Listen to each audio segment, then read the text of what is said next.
All right, so welcome everybody. This is officially the first episode of Failed Roll.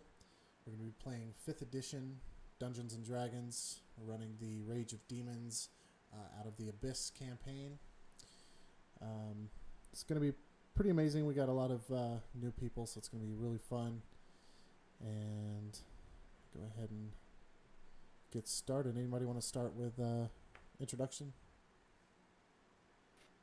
Yeah, well, all right. So I'm named Marcus. In real life, I'm playing Torin, Dragonborn, who he's fairly large. He's 6'6", weighs 275 pounds, a fairly young Dragonborn. He's always had a temper, but at the same time, he strives to achieve logic. So that bit of his personality is always conflicted. He decided that he was going to go out and work on his temper. So he became a hermit for a number of years. It still eluded him this rage that he had inside. And while he was out in meditation, he was visited by Blood of Vol, who granted him the use of magic. I played him Paladin. But due to his years out as a hermit, he's also completely oblivious to social etiquette and expectations. I am dark blue in color, almost cerulean blue, with bronze tips going down the spine. He's still very much prone to violence, very much prone to anger. Just he tries really hard not to get angry. So that is my character. All right, next. I'll go. All right. I am playing Feyor, a high elf fighter. Even though, as far as combat goes, he's just a standard fighter class, but he's actually a artisan, part of a guild. He works on jewelry and tinkers around with gears and whatnot. And he's out, adventuring essentially to get precious material for him for his trade. He spent many years learning his trade from a prestigious elfin, master of the craft, and he is very jealous of anyone that can, um, do better work than he does on a particular item or situation. He believes in people, he believes kind of in a chaotic way that everyone should be free to pursue their trade or craft.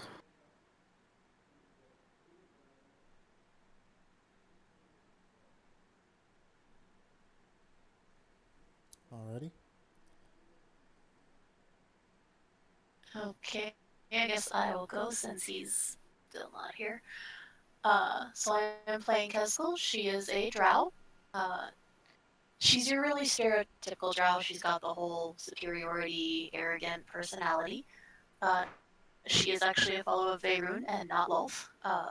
She grew up in a city up on the surface in Cormanthor, in one of the surface houses, and then she was sent back down into the Underdark as part of Veyruun's consistent fight against Lolth. She's down here working against that and got drawn into all of the plots that are going on with the houses and the Underdark in general. Um, she's, like I said, very stereotypical, so she's got an attitude, but she's also has very manipulative traits in her personality, so she's very good at the backhanding compliments and insults.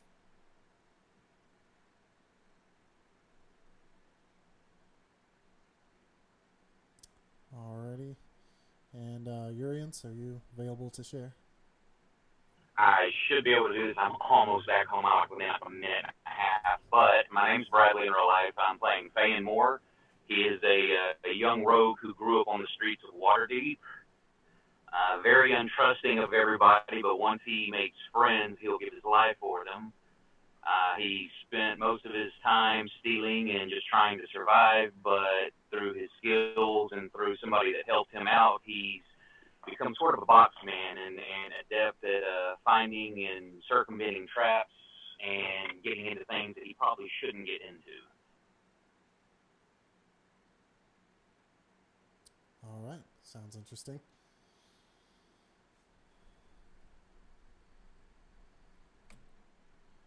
All right, so you've been captured by the Drow. Every single one of you have been captured. You wouldn't wish this fate upon anyone, yet here you are locked in a dark cave, the cold, heavy weight of the metal tight around your throat and your wrists to restrain you from really much of any movement. You're not alone, though. There are actually a lot of other prisoners in the pen with you, and it's all in the deep Underdark. You guys are underground in a prisoner outpost miles from the surface. Your captors include a cruel drow priestess who calls herself Mistress Ilvara of House Mizram. Over the past several days, you've met her several times. She's usually robed in silken garments, and she's always flanked by two male drow, one of whom has a mass of scars along one side of his face and down through his neck. Mistress Silvara, she likes to impress her will with a scourge in hand, remind you that your life is hers, that there is no alternative. She always says, accept your fate, learn to obey, and you may survive. And she says that over and over again to the point where her words just kind of reverberate in your memory even as you plot to escape. At this point, you guys have currently been in Velkynvelve for several days. You all showed up at different times, but that's not really relevant. You all have been down there for a while now, at least a week. So you guys have gotten used to the kind of schedules, if you will, even though it's not really particularly timed. But every once in a while, one of the drow will come and unlock the cage and snag one of you out, and you guys will go and sweep the stalagmites, stalactites, whatever they are, I can't remember. And basically inside of the stalactites there are several different rooms. They'll have you sweep those. They'll have you scrub chamber pots. Some of you have even groomed and fed the giant spiders. Others have had the unfortunate fate of feeding the quaggoths that sit in a large den next to the slave pen where all of you are, up to the top. And there are lots of drow. There are dozens of drow here. And let me...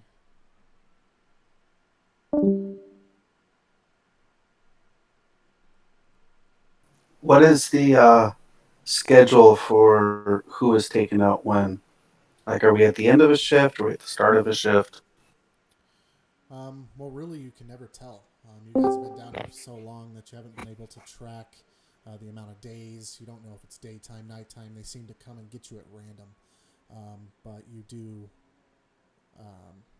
do always kind of know when they're coming because they'll come to the gate, bring out the keys, and they'll just pick one of you at random.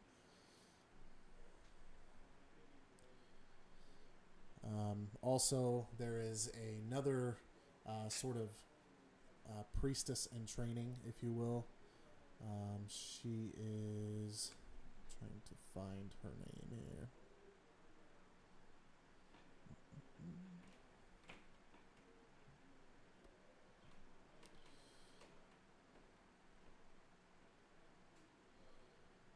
All right, Asha. So there's another priestess. She is a distant cousin of Ilvara. Her name is Asha. You guys have seen her as well. She's pretty much just as cruel as Ilvara, but she kind of wants to outshine Ilvara.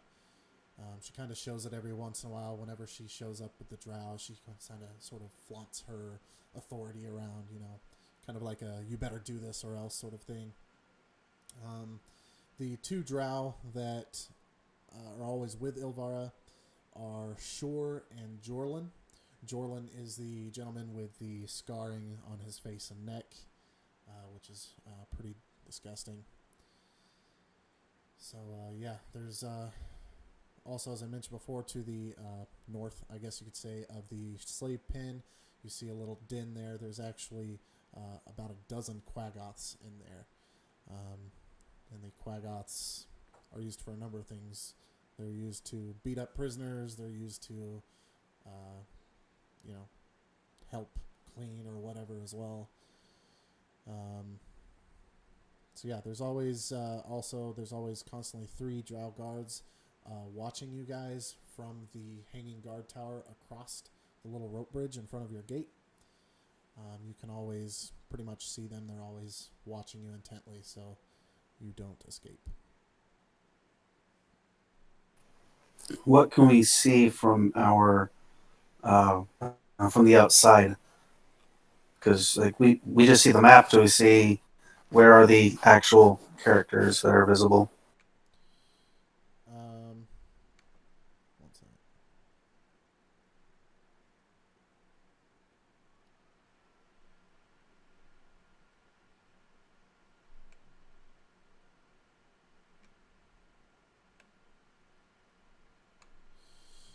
Well, there's way too many NPCs, way too many drow for me to put on the map. But in the stalagmite right across from you guys, as I mentioned, there's 3 drow guards that are constantly standing inside of there. They can always see your gate from inside. There, you guys have all been in different places, so some of you know what's in the other stalagmites, some of you don't. All of you know where the Quaggoth Den is. You guys know that there's over a dozen Quaggoth in there, and you know that there's always at least about 15 or so guards constantly walking around the entire map.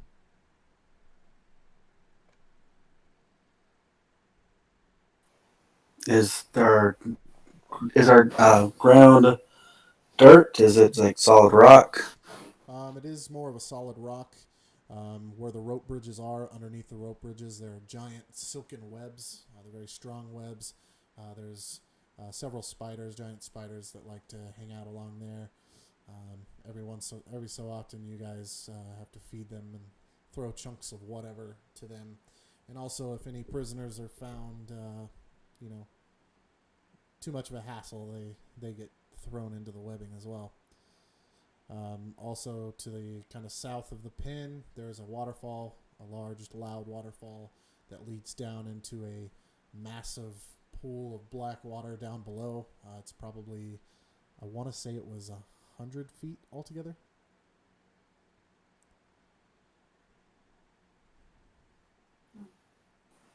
How hard is this rock? Very hard. It's almost stone. Is there any kind of patterns to like guard or shift changes where there's a lapse or anything?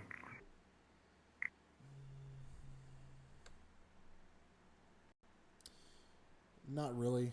The guards seem to kind of switch posts one at a time. So where one guard might leave, there's still, at least one other guard there during that supposed shift change. What's the gate look like? How sturdy? It's a pretty sturdy gate. It's very big, very, very thick, hard metal. The key that the guards use to open it is very large itself and goes in there and makes a lot of loud noise. They almost have to use 2 hands to unlock it. Does it appear that it's any way I could find bone or rock or something to manipulate his improvised thieves' Um,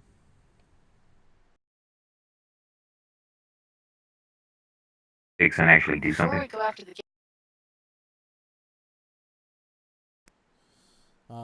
It's basically iron chains, if you will. There's a piece that goes around your neck, across your collarbone, and then goes down around your wrist, kind of keeping your wrists up to your chest.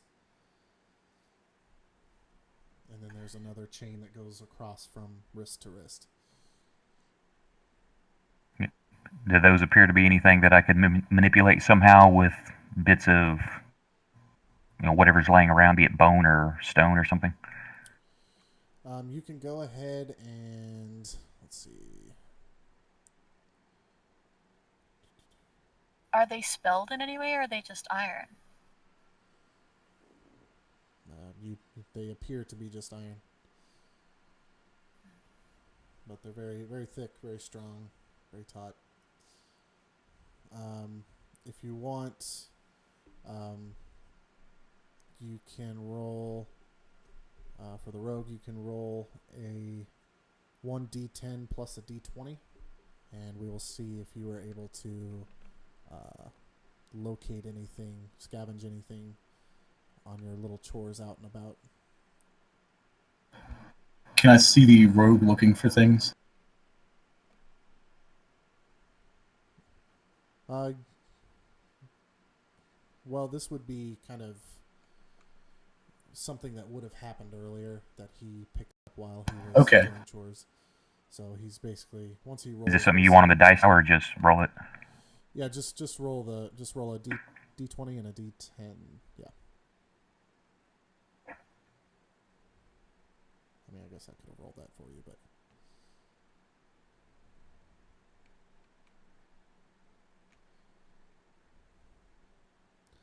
There's basically a chart that I have here that, depending on your roll, it'll say, if you were able to find anything in particular. Let's see.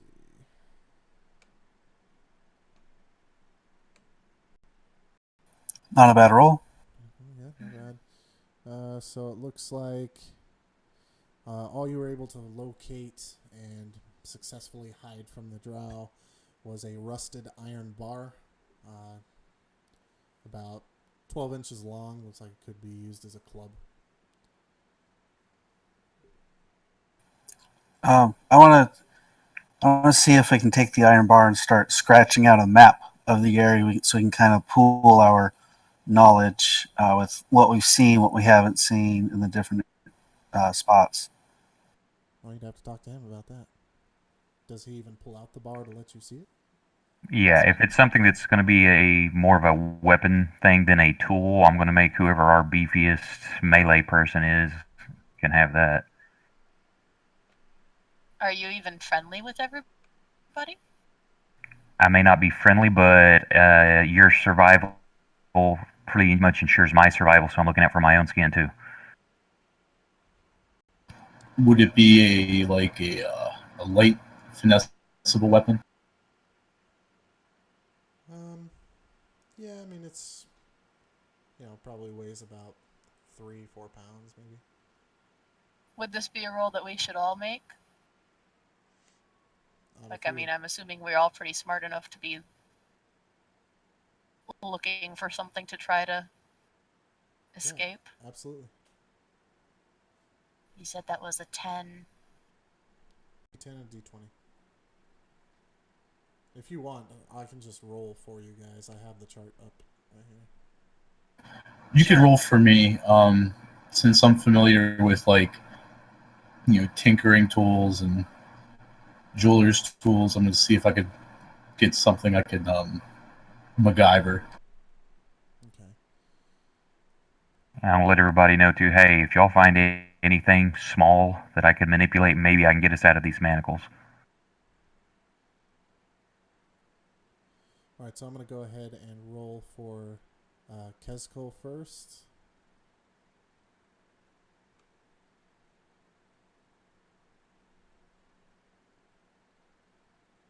And my computer froze, so I don't know what that was.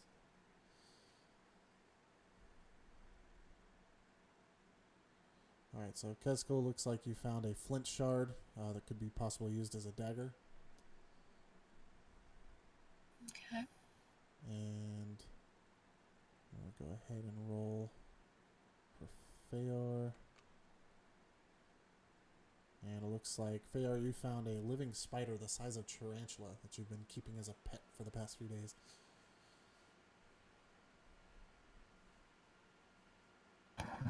Does it produce any, like, webbing?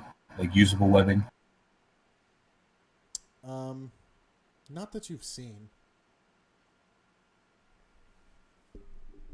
For the most part, you know, it just kind of, you let it crawl around on you and kind of crawl around on the wall and doesn't really have any need for webbing yet, I guess.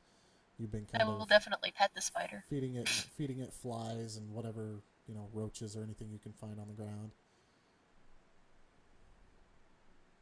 Who knows? We might get hungry. Hey!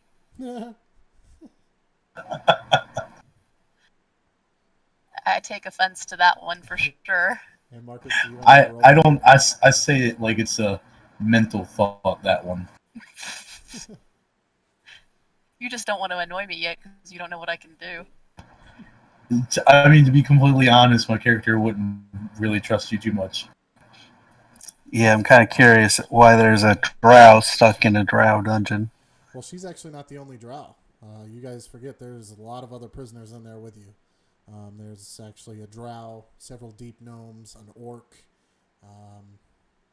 I don't trust any of them. Anything that lives in the Underdark or is an orc. I am more than chummy with the other drow. Marcus, do you want me to roll for you as well? Yes, please.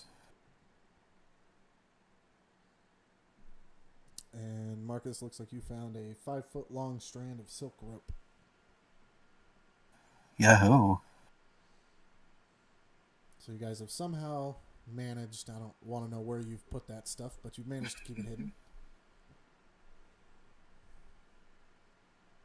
Especially that 12-inch pipe there. I'm more concerned about the dagger. I have long hair for a reason. Oh, there you go. All right, so anybody want to try to communicate with any of the NPCs, or are you three going to just try to work together through this whole thing, or what? I probably already would have been communicating, especially with the other drow. I'm not going to communicate with any of the like orc or drow or like deep gnomes or whatever. The Dirger if they're there. But any like civilized normal race, even the Dragonborn. Let me give you guys just kind of a little download on everybody that's in the cell with you guys, so you guys can get an idea. Let's see.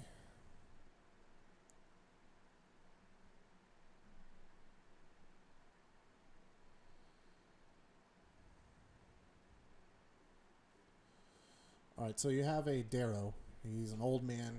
Darrow, kind of grumpy. He's very talkative. Doesn't know when to shut up. You have a drow who is constantly in the corner, rocking back and forth, talking to himself. Anytime anybody seems to approach him, he just claims that he's a cursed elf prince and somebody stole his kingdom, and he needs help. He needs help. And he's just, you can tell he's a little off his rocker. There's also a shield dwarf. Her name is Eldith. She's seems to be pretty level-headed considering she's been captured by the drow. She's always talking about her home in Gauntlgrim and how her people are strong and all that stuff. But other than that, for the most part, she kind of keeps to herself. Jimjar, he's a little bit of a troublemaker. He's a deep gnome. He seems to have a little bit of a gambling problem. You guys will notice as you guys do some of the more stuff here in Velkynvelve, he likes to make bets. So he'll bet you, that you can't go and poke the spider in the butt, or, just little things like that. He really likes to play with chance. How often does he win those games of chance? Not very often. How often are his bets that dumb? They're pretty dumb. He's got a gambling problem. He'll bet on anything.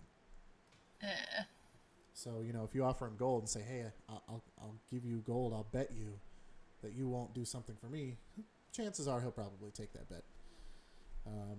Maybe not. Okay. I don't know. He doesn't really like to get himself in mix-ups. He's pretty upset that he's here, but he definitely likes to gamble. Also, there's the orc. His name is Ront. He's an asshole, to put it mildly. He's kind of a bully. Even the other drow kind of seem to take extra precaution with him because they know, he's a big orc. He's strong. He's got an anger problem. We probably shouldn't poke and prod him too much. He sort of seems to think that he runs the slave pen.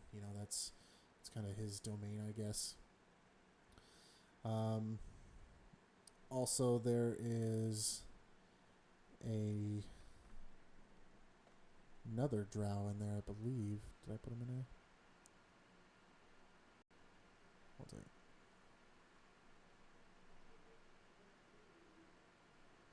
Yes, there's another drow in there as well, named Sarith. That drow is accused of murder. Supposedly, Sarith killed somebody, but there's really no way of saying whether he did or not, because he doesn't really talk much. He doesn't, confirm nor deny it. Also, there is a Kuatoa hermit in there named Shushar. Kuatoa, if you don't know, are basically fish people.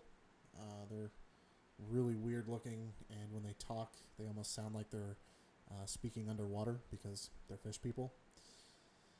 There's also a cute little myconid sprout, which is a little mushroom sprout in there. His name is Stool.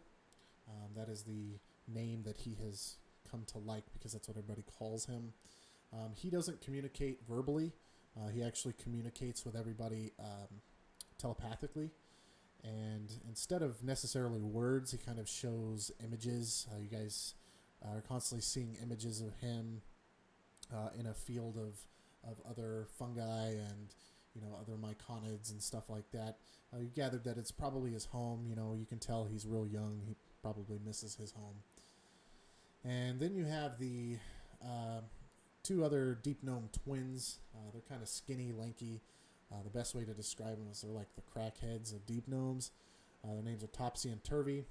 They seem to be really, really cool, really friendly. Kind of, I guess, all around just strange brothers.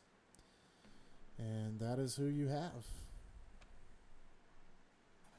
Recognizing an person with an anger problem, I'm going to try to make friends with the orc. See if we can find some common ground in our anger and frustration. And how do you plan on doing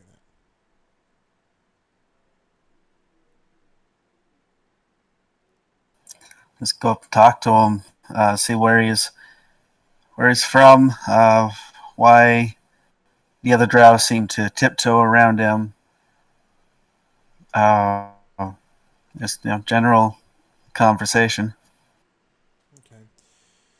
And as you are talking to the orc, a guard comes up to the gate, pulls out his big key, jingling, and points to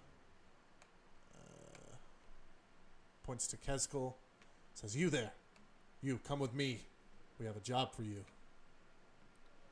And he grabs you by the shackles and begins to pull you out of the pen.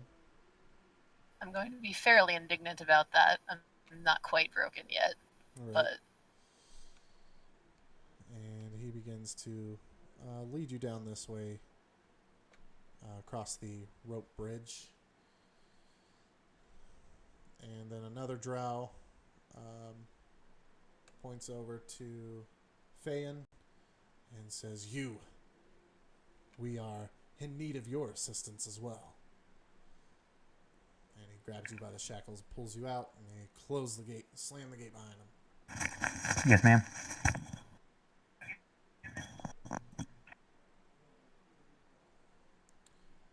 And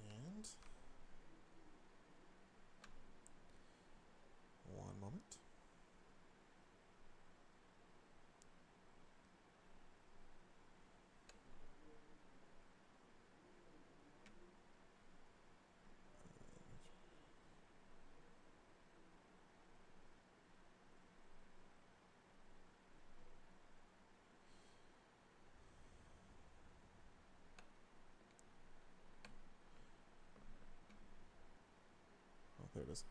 All right, so why can I never remember your character's name? Keskul. Jeez. So Keskul, they pull you into the first. I'm assuming that's a stalactite. Does anybody know the difference between stalactites and stalagmites? One's the top and one's the bottom. He Yeah, wants to know which stalactites is are from the which. top, stalagmites are from the bottom. Okay. It's a tight, then. It's a tight. All right. So he pulls you to the first stalactite in there, and you can. So am I under the guard station now? Yes, you are in the guard tower now, which is located inside the stalactite. Okay. I'm definitely going to be paying more attention now that we're semi-actively sharing, hey, I can do the things and get ourselves out of here. Right. Am I going to see any maps, any things that I might be able to sneak? Go ahead and roll under your perception first. I'm going to have to switch back over to the phone because my mom just called, said my daughter's getting sick and I got to go pick her up. Wonderful. So I'm switching. I can't roll, but I'll have it on Discord on in the phone. No problem. Okay, Fortunately, so this first part is a lot of roleplay, so. And I am unfamiliar with how to do what you just told me to do. All right. Perception. So, what you'll do is. I Oops. see the perception. Do I just drag that? Yeah, take your D20 and pull it over to the where the chat is and drop it.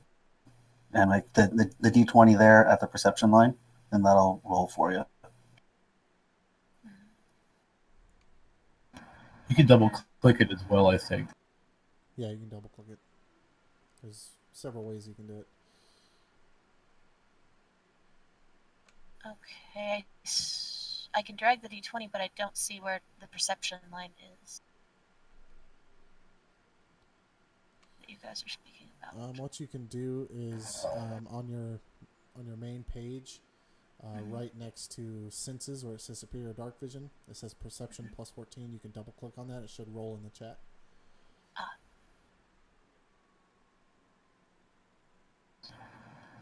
Being trained in a skill gives you advantage, right? That is not what you wanted me to do. The double click. Not advantage, but it gives you. It uses your mod. It adds that goes along proficiency with bonus. Yeah, that one. Well, probably, yeah, but the double click isn't doing anything. What would probably be better is if you go to the skills tab. Yeah, that's where I was. Under perception, double click on the little dice that's next to the +4. Don't drag it or anything, just double click it. There we go. Oh. Alright, good roll. So, as you're in there, you're looking around, they're having you clean. They're always having you clean. You're scrubbing the floors. You notice that... of course, they don't want me corrupting their spiders. Right. So you're in the lower chamber. You can see that there's looks like 2 regular drow guards, and looks to be like there's another drow guard who seems to be a little bit more higher up on the totem pole, if you will. There's a Zerkwood table with 3 chairs around it. You can tell that's where they probably sit, to monitor you guys. And looks like there's spider silk webbing set with hooks to hang equipment. There's certain equipment hanging off there. Looks like there's weapons, armor, things like that. Good to know. So it's the armory, give or take. Yep, it is the armory. There's seems to be little chests and stuff. Looks like it would be fairly easy to loot, with the right army, I guess. And you said that's in the lowest part of that spire? Yes.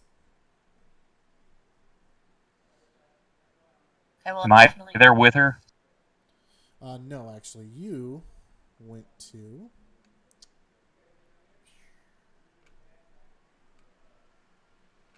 You went to the... Up the stairs. The guard led you up the stairs. Once you got to the top of the stairs, there were there were more guards. Looks like there's a little watch post kind of up high that looks right at the gate. There's 2 drow in there, and then there's one actually at the gate kind of waiting for you. And then inside the pen is about a dozen quaggas that serve the drow. It's littered with nest-like mounds of debris, scattered bones, and just all sorts of nastiness. It stinks really bad. Some of the quaggoths are sleeping. Some of them are just kind of wandering about within their pen. They don't initially attack You've noticed they don't initially attack the drow, but for some reason the drow find it funny to have the prisoners try to feed the quaggoths. It seems to be sort of a entertainment for them, I guess. So if there's an opportunity or I see something that looks like it could be an improvised weapon or thief pick, I'm going to accidentally stumble so I can try to palm something.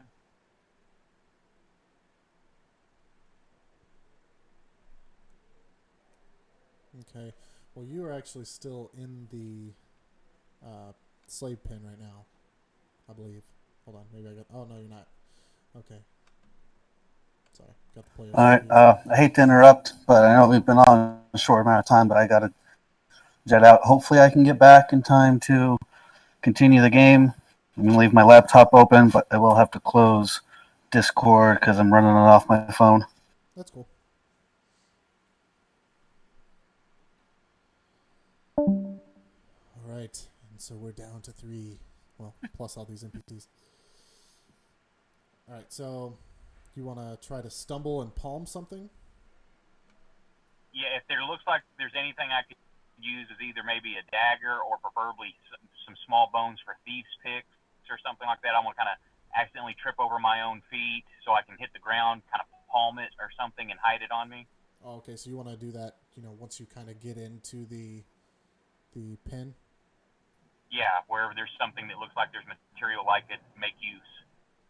Okay. Go ahead and roll under.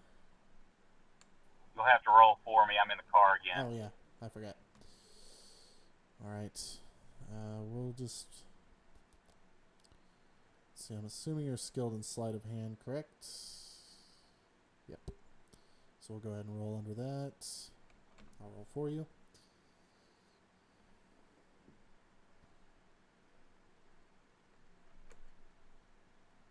Oh, wow, good roll. So as the drow opens the gate, you stumble, like you tripped over the gate or something, and there happens to be a small sort of sharp-like bone laying on the ground, and you pick that up real quick and stuff it in your rags that you're wearing. And then as you trip in there, you have you had a bucket of something. Looks like old, nasty, stanky meat. And as you trip and fall, it falls. The bucket, falls over. The meat spills out and everything. The quaggoths see you and start running at you. And right when they're about to get to you and tear you to pieces, the drow pulls you back out of the gate and slams it shut quickly. And he just sort of laughs, how'd you like that? I just snivel and play the weakling. And he kind of looks up at the other 2 drow at the northern watch post and says, "Oh, look here. Looks like we have ourselves a crier." And they all just kind of laugh at you, I'm assuming I can see that as well. No, actually, you can't. You can't see that. It's just out of your line of sight. Basically, from the... Do I see them laughing and being distracted by him? No. Basically, the only thing you can see from there is the rope bridge that leads to the slave pen gate, and then you can see the rope bridge that goes to the other side of the camp or outpost.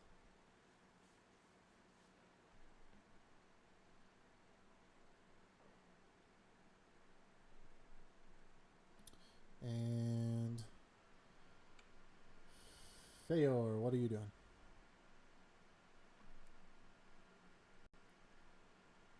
Not sure what to do. I'm going to talk to Stool. No. I'm going to talk to the dwarf in Dwarven. Oh, okay. Ask her if she has any plans or ideas about the current situation.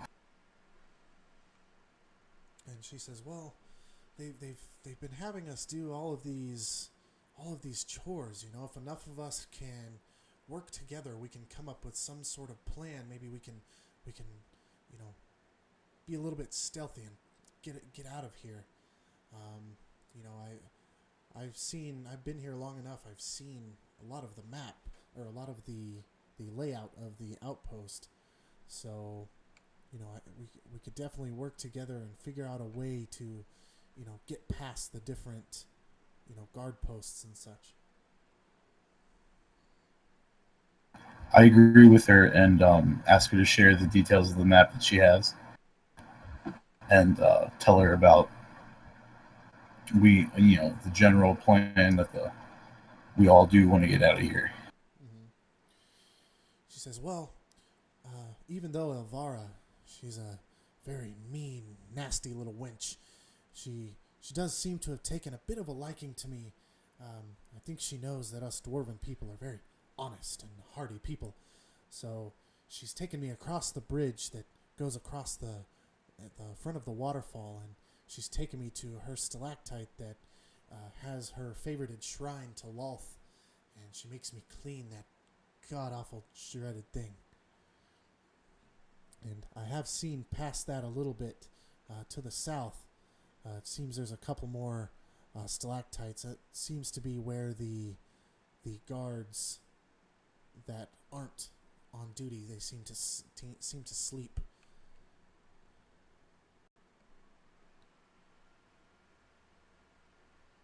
Interesting.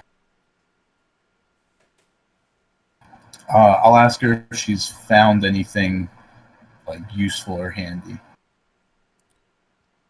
Small objects, whatnot. Actually on her? Yeah, that she's recovered. Well, let's see.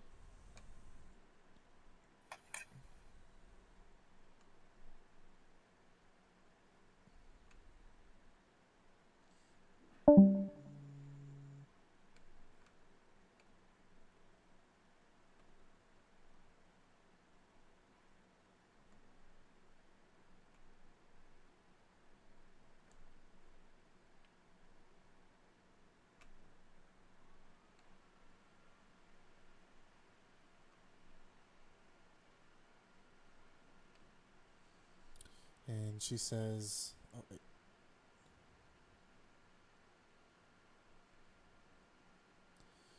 She says, "Nope, it seems as though all I've managed to come across is this small golden coin." Fair enough. I tell her about the spider. I mean, it's. I think most people know I have the spider. I'm not really hiding it, except from I guess the guards. Yeah, the guards will kill it first chance they get. Let's see.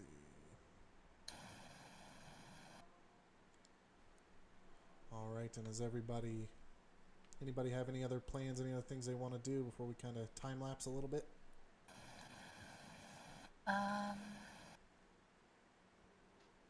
You already said there's not much that I could.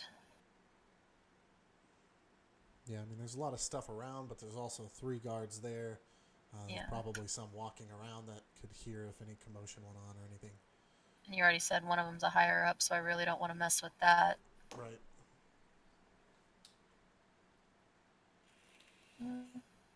I'm good. I'm just going to make very careful note of what I see and how to get to it, so the path that they take me on. Mm-hmm. Okay. So as time lapses,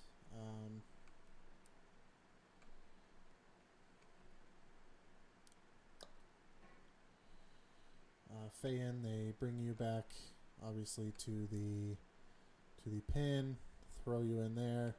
Same thing with you, Keskill. Or is that your name? Did I say it right? Keskill. Yeah, Keskill. Yes. All right, and they throw you back in there. So now, all of you are back in there. They do take a couple of the NPCs out for reasons unknown. It seems like they took Topsy and Turvy, the twins, took them out.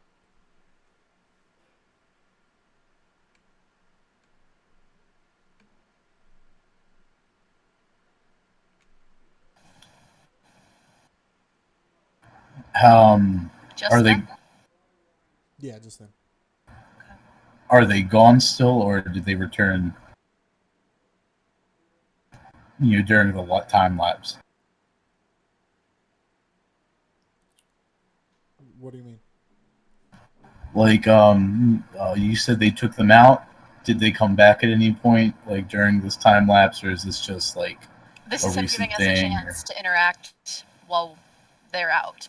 Yeah, they took Topsy and Turvy and they took them somewhere. They're still gone.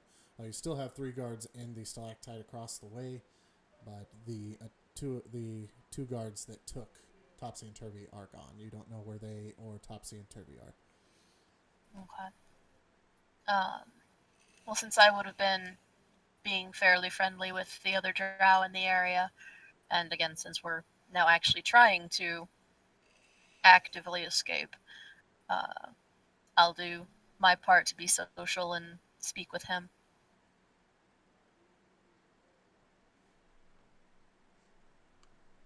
Who are you speaking with again? I'm sorry. The drow. The drow? Yeah. Which one? There's 2 of them, actually. Oh, there were 2? Okay. Yeah, there's one that's Are always in they... the corner acting crazy, and then there's another one who doesn't really say much. Will either one of them actively speak with me or ignore me? It really depends. You'd have to see. Okay, well, let's try with the one that's not acting like a nut. All right. I'll approach him and kind of just settle in and start making commentary on the situation and our current cellmates.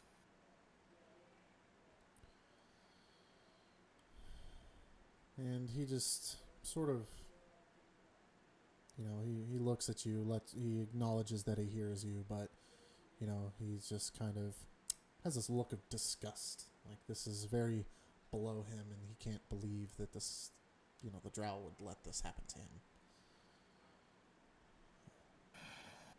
Okay. He won't... I'll try, to cajole him into giving me any information, a name, a rank, something that I could call him. And he says, Sereth. Sereth. I'm not even trying to pronounce his last name. Sereth is my name. And you're from what house? Xakaret? Yeah, Xakaret house. I'm not familiar with that one. Where is that located? And what is it to you? Where are all drow houses located? I mean, are you yourself not a drow? No, I'm from farther into the Underdark. I'm not familiar with this area. He sort of raises his eyebrow. And just continues to look at the wall. Stare into space, I guess. And, what did you do that they decided this fate was acceptable for one of our own? He says, well, drow from not around here. If you must know, I've been imprisoned for the most heinous crime. A crime that, well, quite frankly, I don't think I committed. And he just starts to look a little puzzled. Go on. He kind of looks at you like he doesn't really know whether or not he can trust you. It's not like we have much else to pass the time, and if you're not sure that you did it... And he sort of grunts. He says, I've been accused of murder. I was a great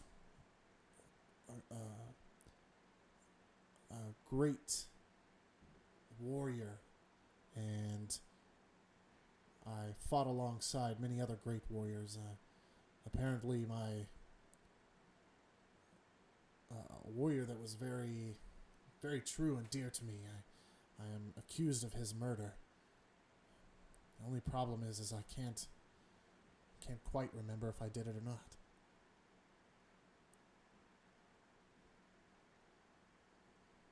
She's going to be really flattering right now. And, well, that's certainly a horrible thing to accuse a weapons master like yourself of. And who made this claim?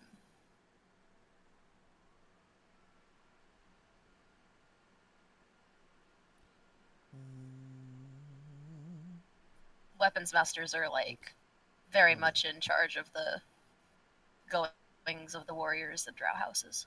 Mm-hmm.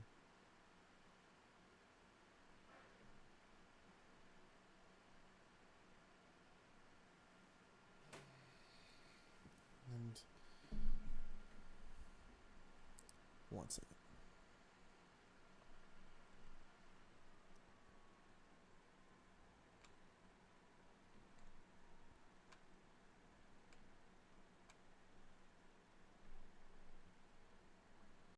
And he sort of, for some reason, just goes back to staring at the wall. He completely cuts you off and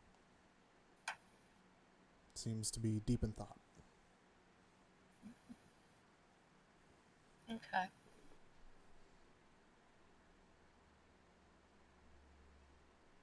And the crazy one is not near him? Is where the location?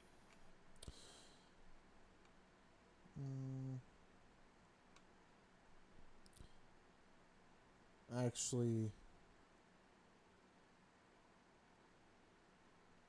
one second.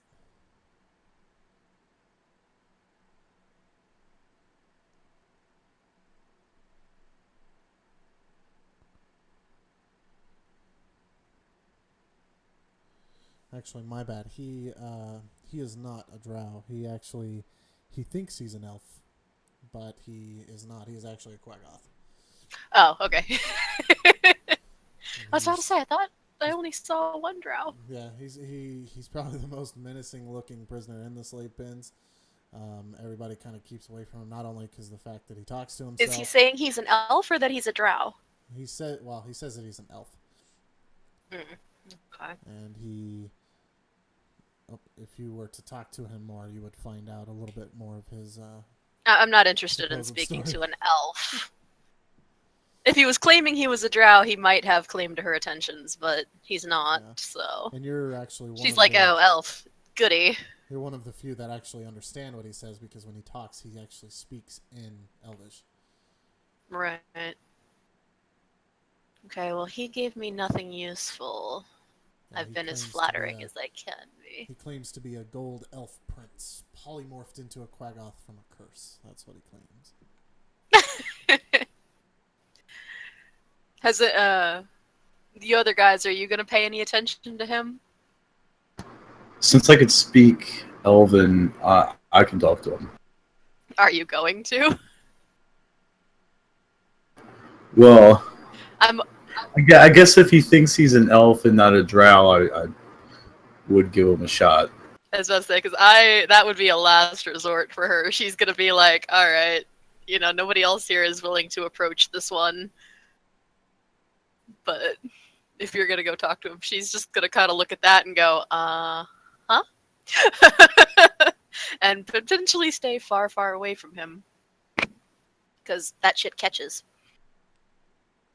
Let's see. You said no, it's gone. The plant thingy. Is it friendly? Does it ever try to approach people? Which plant thing? You're talking about stool? Yeah, that thing. It's a myconid sprout. Myconid. Okay. But You said sprout. It's a plant thingy. yeah, it is technically. But yeah, I mean, his conversations are kind of random, and it's not really, like I said, it's not really words. It's just pictures, images, that he sends telepathically, and they just kind of strike you guys at random moments. You know, you'd be sitting there eating your rations, and then all of a sudden, boom! There's a vision of, you know, a big field of fungi in the Underdark. Mm-hmm. But you can tell it comes from Stool. He is able to make somehow a audible kind of squeak, you know, when he's delighted or afraid, but nobody really knows where it comes from. Can he move on his own? Yeah, he's got 4 little legs, little stumpy stuff. Okay. He is Groot. Pretty much. Because she's not interested in any of the other humanoids there. They're pretty much below her as long as they don't seem to be providing any help, which at this point none of them really have. But I mean, that's not exactly human, and it's kind of cute. Since she got shut down from attempting to flirt her way into a bodyguard there.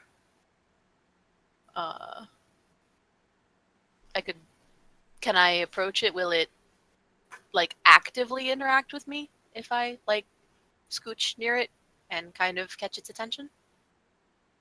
Yeah, I mean, if you know, as long as you're cautious about it, you have no ill intent. It's for a little mice conid sprout. It's a pretty good judge of character. So as long as your intentions are good.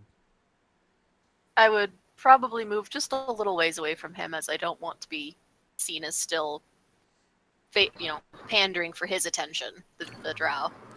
And you guys The sprout. What size creature is it? let me look. Stool is. Are you thinking it could ride your spider? If he wanted to, maybe. I'm seeing, Myconid and Tarantula Spider wrestling matches because it's bored.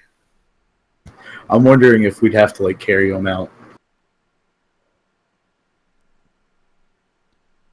You know, it really doesn't. Oh, small plant. So it's small. It's probably about. It definitely couldn't ride your spider. It's probably about 2.5 feet tall.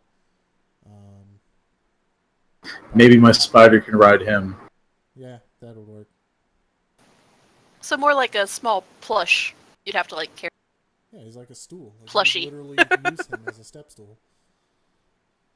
Oh, it looks Does like a stool. Does Okay, anyone then. use him as a stool? Here, I have a portrait I'll share with you guys. My bad. I keep forgetting that I can do that here. Let's see. Oops. That's not the right button. There you go. Now you guys can get an idea of what he looks like. Was not expecting that. No, I was expecting, like, an actual. No, he's literally like a stool with legs, and he walks around. He hobbles around and eeks every once in a while. He has a mouth? Nope. You don't know where the eek comes from. That's the mystery. So, considering it's got feet, I'm just going the Andalite route, and it eats through its feet. That is my assumption here.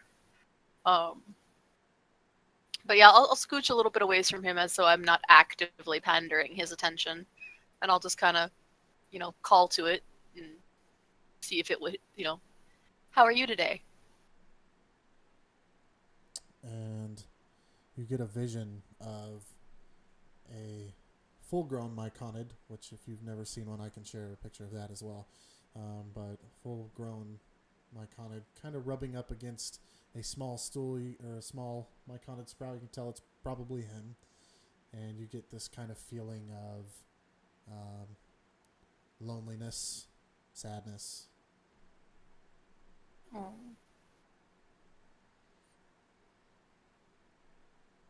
That seems like a depressing place to be. Do you miss your family? And it's sort of just kind of, in response. I don't suppose you can tell us anything about how to get out of here. And all of a sudden you see a flash in your mind that looks almost exactly like the map you as a player are looking at.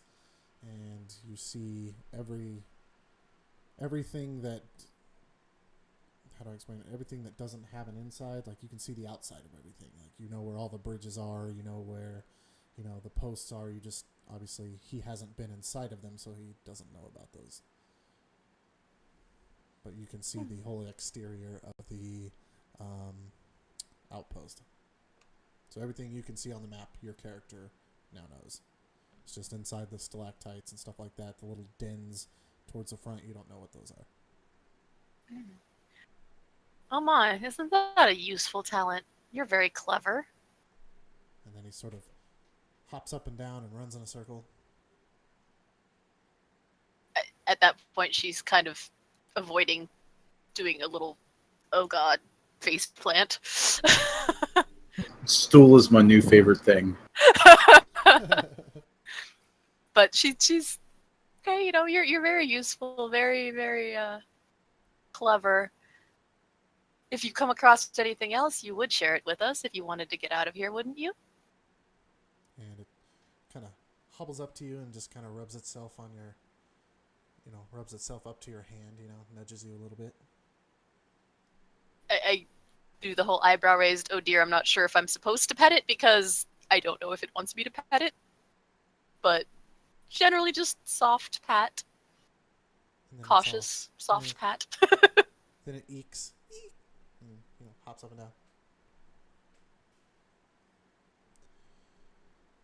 Are you guys doing anything while I am currently engaging the puppy?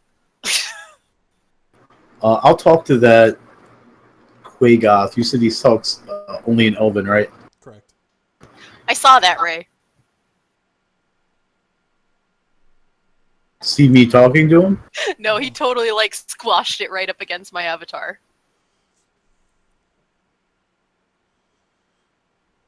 You guys can move your avatars on the map too. I have them unlocked, so you can move them wherever you want to go. So that way, I know who exactly you're. Okay, that's good to know. Which one is the Quagoth again? The Quagoth is the avatar. He's light blue. He's all the way at the end of the cave. Far side of the drow. Yep.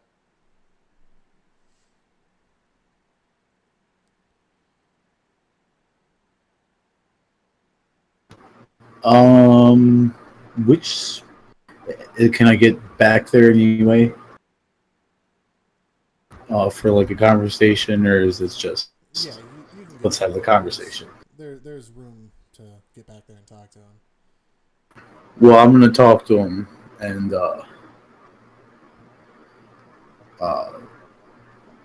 ask him what he thinks about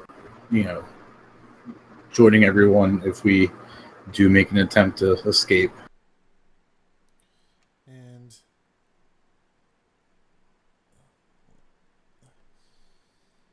he looks at you and he speaks for a Quagoth. He speaks very very posh, if you will.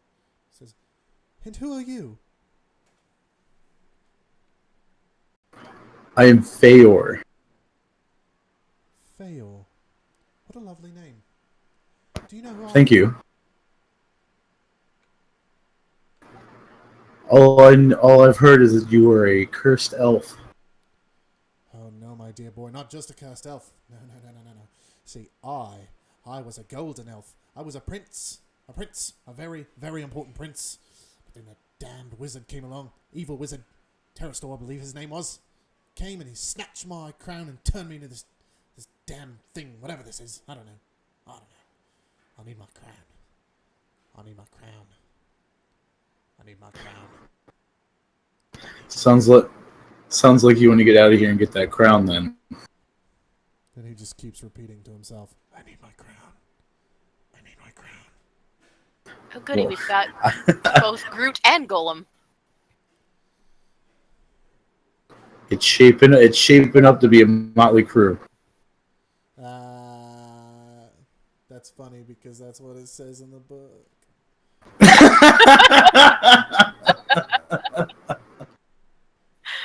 Let me show you a picture of this guy so you guys have kind of an idea of what he looks like.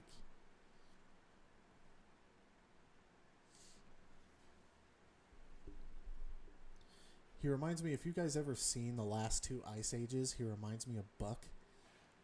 Oh yeah.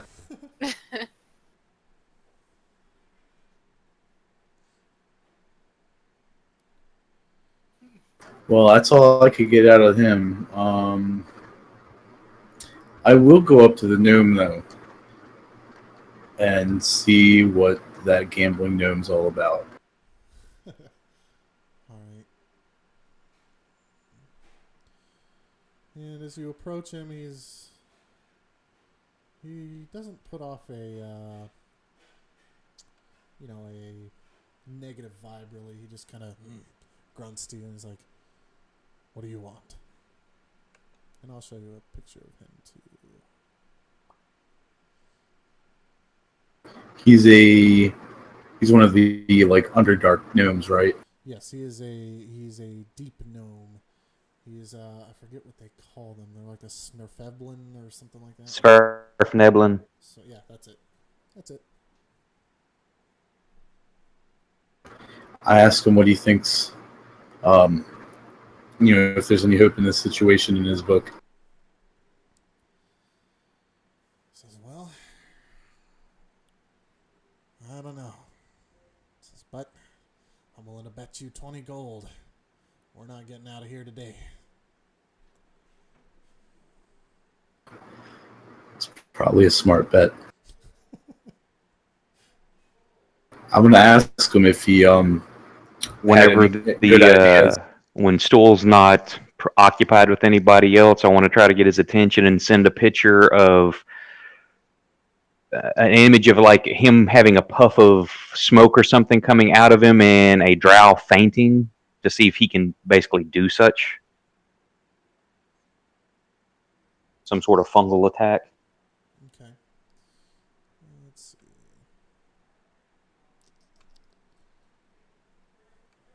Oh, I lost the damn sheet. Hold on. There it is.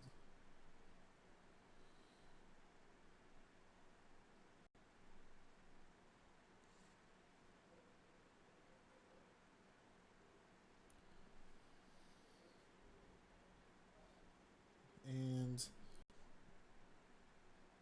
after you,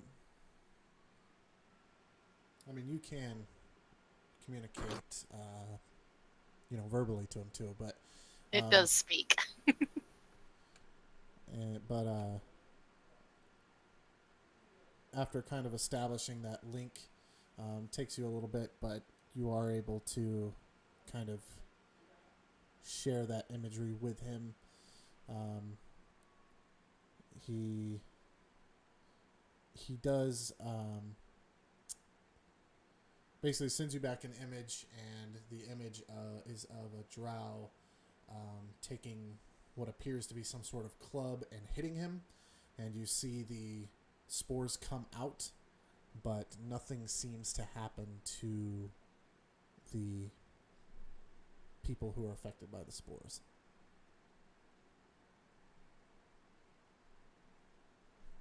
Is that an image directed solely at him?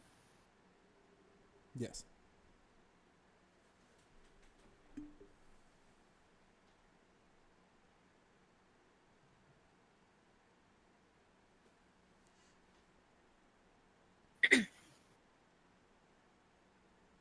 I'm sorry, Feor, what were you doing? Oh, I was talking to that deep gnome, whatever you call him, Jimjar. Oh yeah, that's right. I was asking him if he had any ideas how to, escape the shackles or get out of here.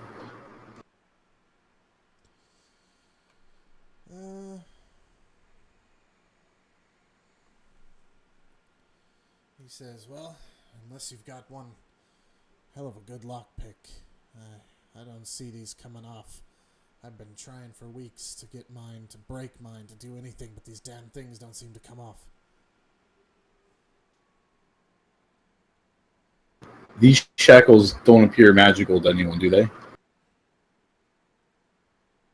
I asked So- earlier. He said they No, looked just like iron. They're Okay. just iron shackles. I'm sorry, I don't know if my phone went dead. Did y'all hear me ask a question earlier? Because I heard nothing after that. No, what was no, that? so- I was saying whenever Stool isn't occupied, I want to try to get his attention, and I want to send an image of us like being near a guard and like a puff of a cloud coming out of him and the drow passing out, like basically asking, "Do you have a fungal attack of some sort to either sleep or incapacitate of some kind?" Yeah, and he sends you back an image. It takes you a while, but once you get that link, he sends you back an image, and it's basically of two drow, and one drow seems to take some sort of club and hits Stool, I guess, in the head, and he does spray these spores, but nothing appears to happen to the drow, like negative. After a little bit, the drow seem to they look at each other and their eyes widen, and they say, "Whoa, that's awesome." And then they grab him, and that's the end of the image. So he can get them on acid. I don't know. Whatever your interpretation of that is. Shrooms. I see what you did. Right. Well, since he's stolen my quote-unquote cute pet at the point, and they're still busy communicating with the other people in the room, I'm gonna go and check out the gate, and try to compare, make sure that what he showed me is actually accurate to what we're seeing from the gate, and also to try to, again, I paid very close attention to the path to that armory room, try to solidify a way to get there quickly. Okay, I mean, from what you can see, I mean, everything does looks pretty accurate. I mean, plus you've been outside of the gate as well, so you would have been able to see down to, like I said before, the waterfall and stuff like that. So everything so far seems to be pretty accurate. From the actual gate, though, you can't really see much because there is a wall there that does block a lot of the rest of the outpost. I'm just scheming as since getting I'm not to- going to interact really with any of the others, as none of them are. Right. As far as getting to the armory, that is about, let's see, 5, 10, 15, give or take 20 feet away from the door gate. So, however you want to take that. Right. Like I said, she's just mostly entertaining herself at this point, since she's not going to interact with any of the others, as they're not on her level, as it were.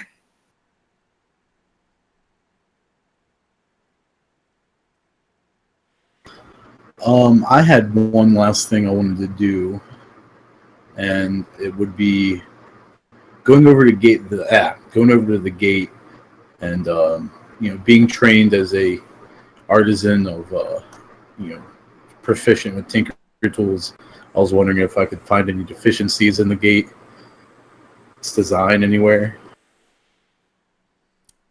I'll kind of step back and make room for him to do that, but I'm gonna watch him. Okay. Go ahead.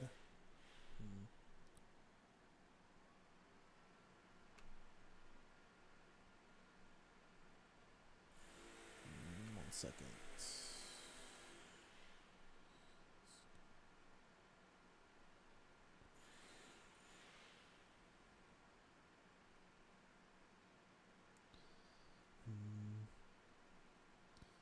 I would say just go ahead and roll under your perception, I guess.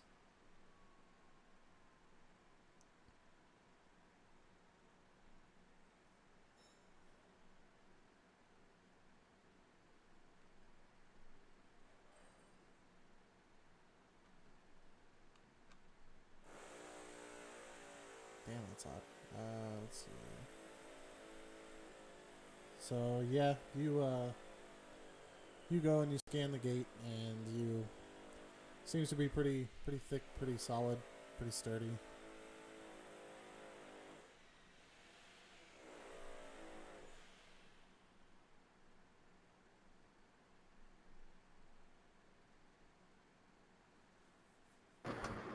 That's all I got. Are you like would you have any particular expression while you're doing that? I wouldn't necessarily react, outwardly about it. Mm.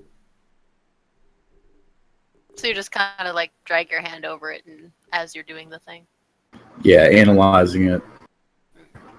I'm looking for weak spots. It looks like something like that. Yeah, doesn't appear that there's any. There's no cracks. There's nothing. I mean, it's rusted in some places, but still, even where it's rusted, it seems to be pretty solid.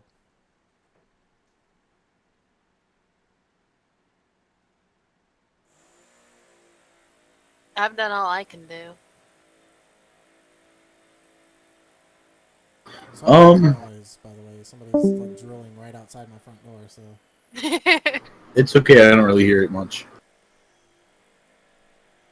I'm gonna ask Stool now that we're wrapping it up. If he had any ideas on how to get out of here. We lost someone. yeah, we lost Urians. He was on his phone, wasn't he? Yeah. Yeah, he was. There we go. So what were you gonna do? I'm sorry. Oh, I was just gonna ask Stool if he had any ideas how to get out of here. And much like with Keskel. Keskel, thank you. He sends you a visual of basically the layout of the outpost, with the ground being, at least 100 feet below, and the different stalactites. You can tell that there's different rooms in these stalactites. You just don't know what those rooms are. Basically, you can see everything from the stairs that lead all the way up to the outpost, all the way over to the Quaggoth Den, pretty much. So you know the basic layout. Okay, that works. I'm gonna thank Stool. Squee! I'm going to do the eye raise at the little squeak because that's fairly adorable.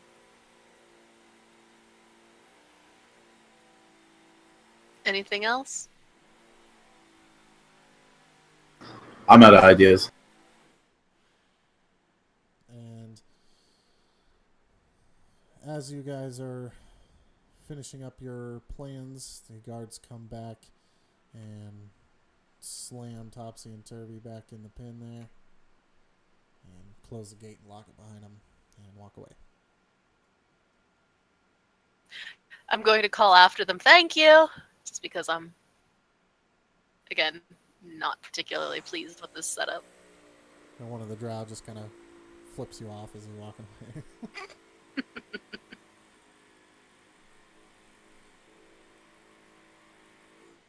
So now we've got... drilling for? Jesus.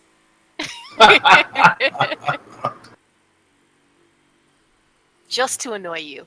I swear to God, that's what it is. And so these are gnomes. Again, I'm not going to have any interest in them. I'll look them over. Yeah, they're gnomes. But... They look a little sketchy. Seem to have a pretty good personality. But like I said, they're like the crackheads of the deep gnomes. Or at least appear to be crackheads. They don't really do crack. They're drug free. Stay in school, kids. Don't tell the deep gnomes how to live their lives. Again, I looked them over, realized they're gnomes, and really have no interest in interacting with them. So, Well, since they're back, I'm gonna ask them. Hey, twins, what happened to you guys out there? And I'm happy to eavesdrop. one of the twins here. Let me send you some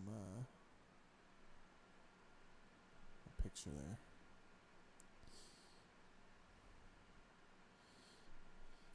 And that would be why I'm not interested. I told you.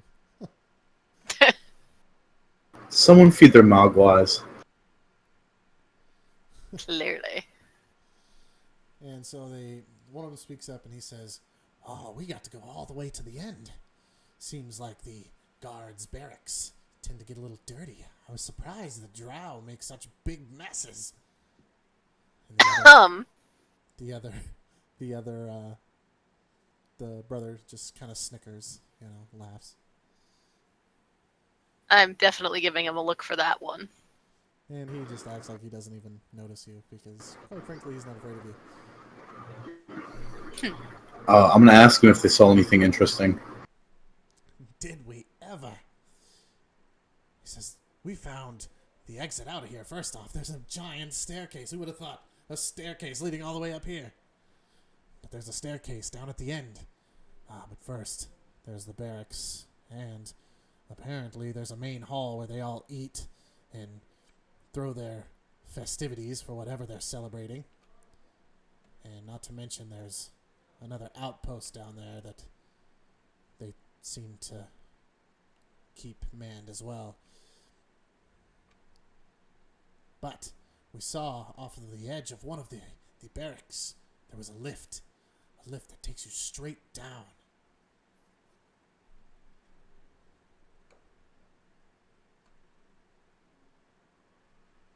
Oh, I would have scoffed while he said, whatever they celebrate more than us.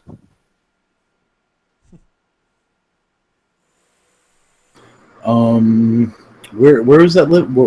On the map, could you mark that lift? Yeah, one second.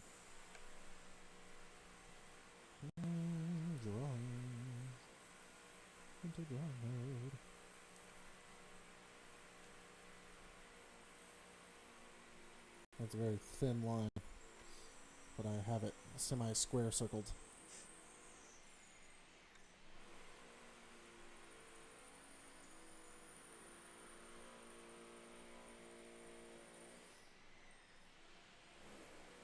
Let me try to bolden that a little bit.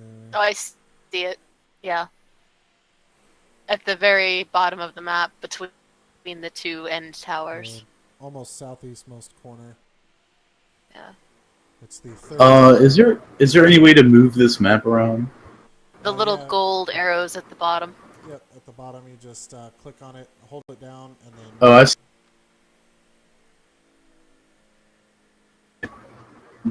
We would know the layout of all of this from the image? Yeah. Yes. Just the outsides, though. You and... Kezgul. Kezgul? You can just call me Kez. Kez rhymes with Pez. That's easy.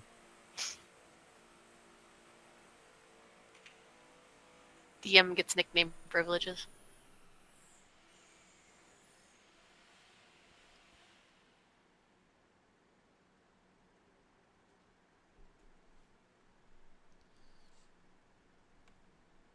Urance, are you there to do anything?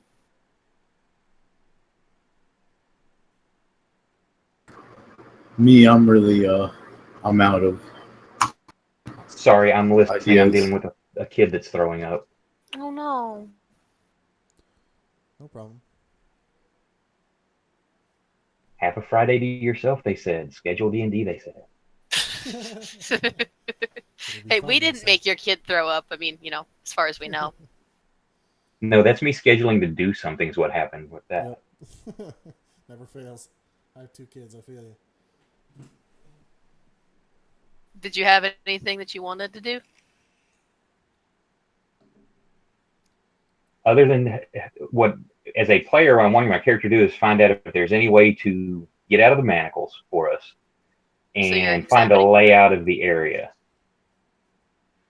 Okay, so you're going to examine the manacles that you're wearing.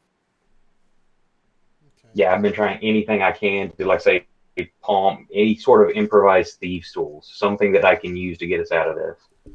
Well, you And have then say the talking to the myconoid, is there any way to? That's one thing too. Is the myconoid? Can we or can I send him an image? Find out, can he make that spore cloud like on demand, or does he have to get hit? you could tell from the image that it seemed to be when he took some sort of damage. Defensive spoof. Right. I'll tell you right now, it's either damage or when he's afraid, kind of like a defense mechanism. But I guess he could try to do it, But it doesn't do much good. Or if we can get a bunch of drow elves high, maybe they'll wander off or get stupid, and we can sneak by easier. As a drow, I can tell you that it's not going to work. That priestess will fucking murder them. For fun. and then So he was checking out his manacles. Fayen, you see another image from Stool in your head. It's the same image, but when or same scene, if you will, but the drow, when their eyes widen, you can almost hear like a faint, like a little faint whispering, but their mouths aren't moving.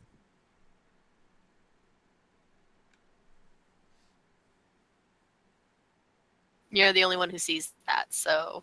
Yep. All right, is that this? I'm trying to convey however I can in images. Does he have mind control over them at that point? And I'm trying to think of a clever image for no, but I just can't. He can like shake his He just stool head. flops flat down, just speed bump, just no. Yeah, if you look over at him, he just kind of turns his whole little head body, from side to side as if to say no. That works. So it hops for yes and turns for no. Well, it hops and turns for you. Well, yeah. I see what you're saying. Yeah, Up and down is yes, left and right is no. pretty much.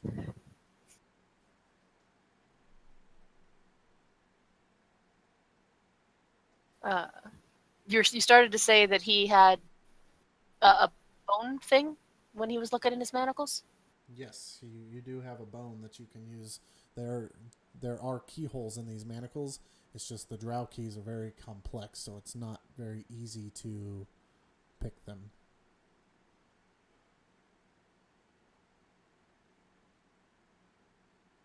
Now that you're done trying to get all of our drow captors drugged out,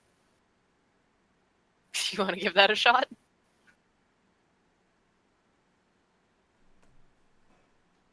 Or do you want to keep asking Stool?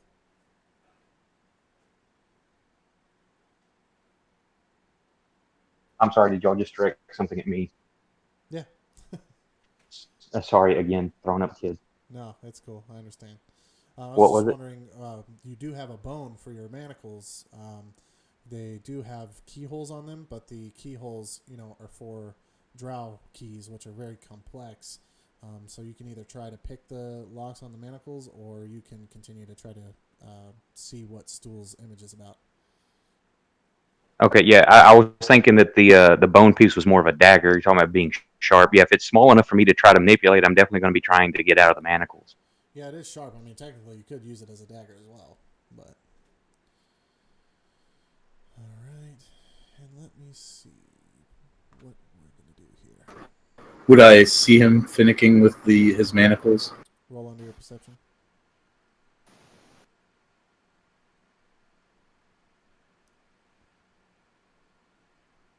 Yes, you do see him fiddling with something.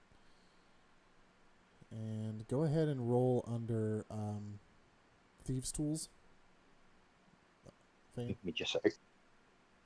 You need to be a tower roll. Yes, please. Sorry.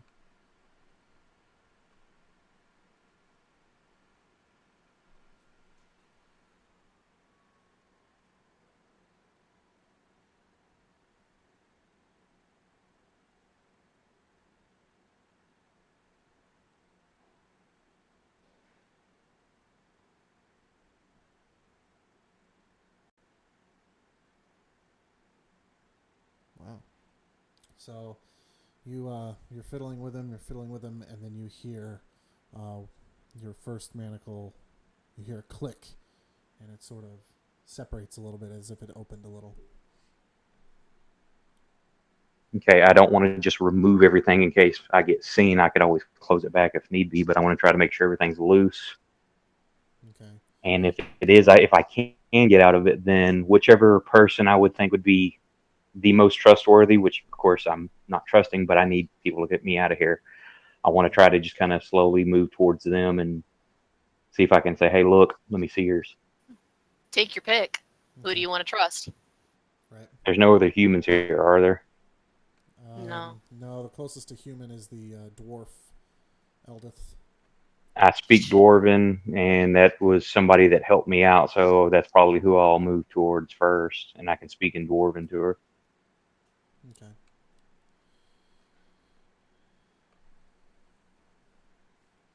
I noticed him fiddling with his manacles and walking over and talking Dwarven.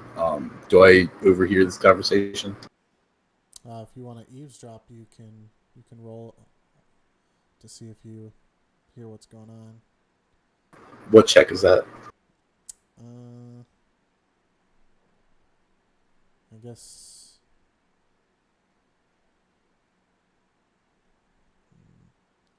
I don't know if that would be investigation or Perception, probably. It's either Yeah. investigation I or would say perception, perception. one Go of the two. Go ahead Yeah. and roll under perception. Yeah, you don't hear nothing.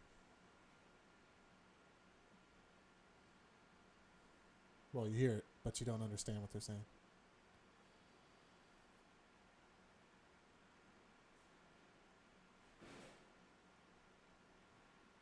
If you want, you can re-roll, and then you can pick up at least like the second part of their conversation.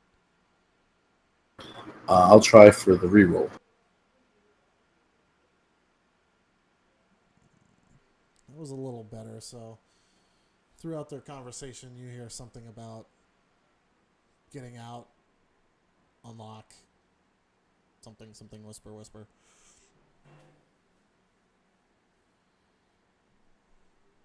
I'm just gonna slide in and talk in Dwarven to them as well, and ask them if they're plotting something.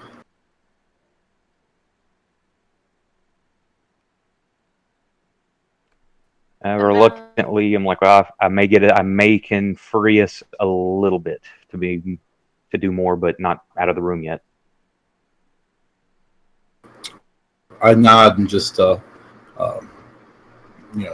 them I got their back in case anything goes down. I'm definitely going to notice that now there's more than one active participant in a conversation, especially since they're speaking in a language that I'm unfamiliar with. Obviously, I'm not going to try to overhear anything as I don't understand it anyway. But I'll be keeping an eye on them. If you want, go ahead and roll under your perception, so that way you can kind of get a gist of what may be going on there.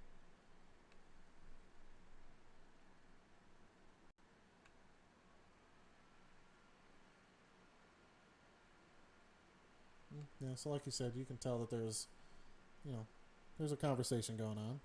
Might be interesting. Yeah, I could tell that. But that's about it. Yeah, I didn't figure much more than that, considering I'm all the way across the way. I'm more just kind of like, and what are we plotting over there? All right, so as you're unlocking, I'm assuming you're going to try to unlock Eldith's stuff too.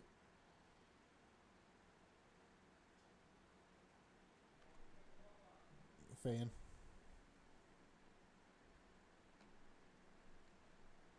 Yeah, he must be busy. We'll wait. I'm sorry, what? Are you?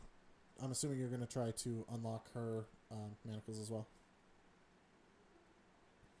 Yeah, I want to make sure anybody I can get free that I think may help, Okay. I will try to help. Who's that going to be? So, well, I'm assuming he was talking to Eldith. At the moment, the dwarf and was it Feor who was over there? Yeah. So go ahead and roll for your thieves' tools under into the tower for Eldith.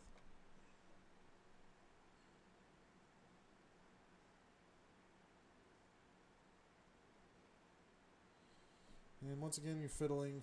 Takes a couple minutes, but all of a sudden you hear a click, and they kind of separate just like yours did. Is she going to make any exclamations about this? She just kind of, she can't believe it. She's dumbfounded. Like, that's the most amazing thing she's ever seen. And then if you want to roll again in the tower for Feyor. Ooh, just barely. So you fiddle. This one takes a little bit longer of a time, and then click, and they kind of separate. Same question for Feo. Are you going to make any sort of exclamation or visual, oh shit? No, I'm. Well, you'll see him smile, and that would probably be it. He's all woohoo! Until the spores come. I don't particularly want to see any of you high, especially the whacked out elf prince in the corner there. It might stabilize them. She's definitely going to notice that they seem to be in better spirits and probably try to sidle over that way, not, overtly or anything, but just kind of, I'm just wandering this way because, my other drow is in this corner, so. Okay. So she'd probably, follow the back wall around instead of going, through the center so that she could try to eye up what they're doing. Alright, and what's you all's plan now that you're basically free of your shackles? What are you plotting? Can I actually roll a perception to notice that? As you walk by, yeah, you can. I mean, she's curious at this point. She's definitely going to be Right. trying to figure out what it is that, in Dwarven is just so interesting.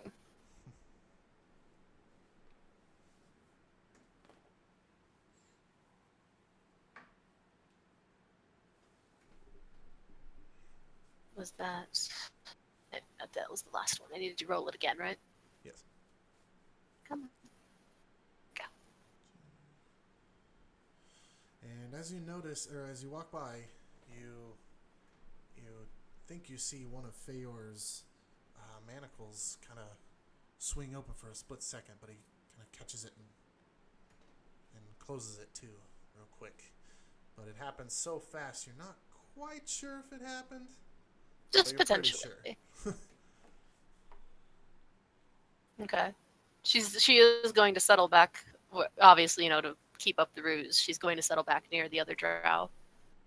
But she's definitely paying much closer attention to them now.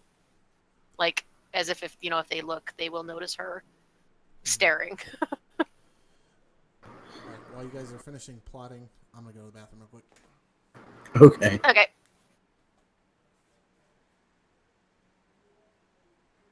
Do either of you give a shit that the drow is now actively staring at you? Yes and no. It's any subterranean race. I'm going to be leery of, but at the same time, if I've seen y'all being abused and mistreated, then the enemy of my enemy is my friend. Yeah. Well, she's clearly, in the same boat that you all are. And she hasn't been, aggressive with any of you, but she's just clearly kind of dismissive. Well, as as my cuffs come undone from the lock picking, and I do the little smile, I'm just going to nod to them both and sort of wander off and wander past, the drow, and in Elven, I'm going to say, curious dark one. I walked in on a weird part of that conversation. Bonus points for confusing the DM. So, you speaking Elven. I'm not sure if drow have access to that. She does. She was on the surface for time. I'm just trying to decide.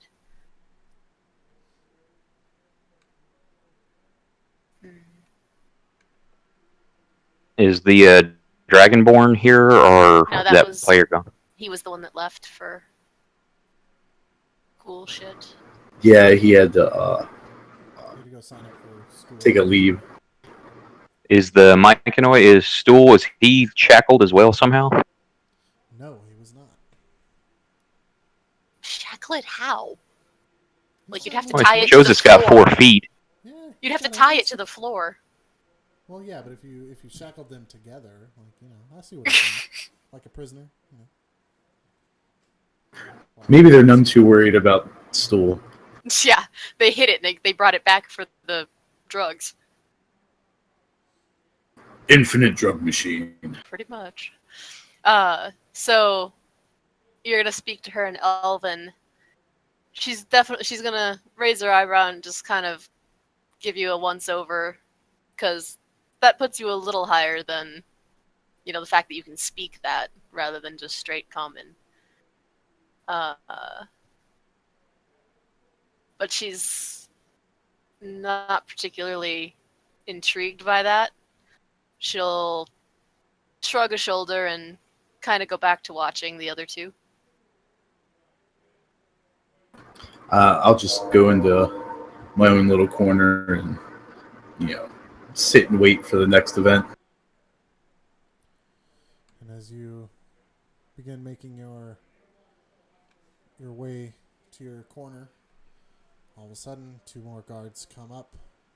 You hear the big keys jingle, unlock the door or the gate, swing it open, and I'm definitely no longer sitting upon hearing them coming. I'm on my feet. a well uniformed drow walks in, and you recognize him as the scars on his face sort of glisten. He's one of Ilvara's, you know, men, if you will. I'm trying to remember what his name is. I forgot. Sure. Is it Shore that has the? It was either Shore or no, it was Jorlin. Yeah, Jorlin. So you recognize him as Jorlin, one of Ilvara's guards, and he says, And he looks right at you, Feor, and he says, "Ah, a human. Come with me now." Feyen or Feyor? Feor. Favor is Elven. I'm I was going to say, isn't Feor the elf and Feyen's the human? Oh, okay. Well, Feyen then. My bad. Nah, get up and go, but making sure not to.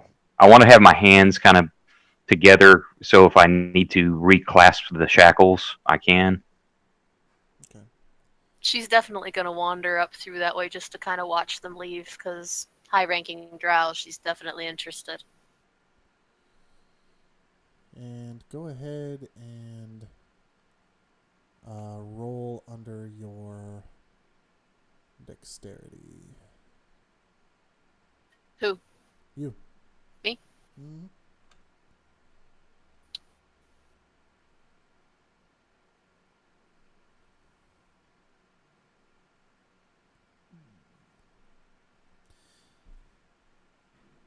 And so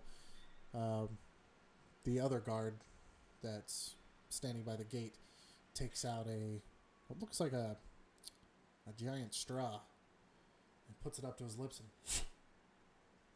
blows a projectile at you, and it hits you right in the leg, and you sort of tense up really fast and just kind of plop over.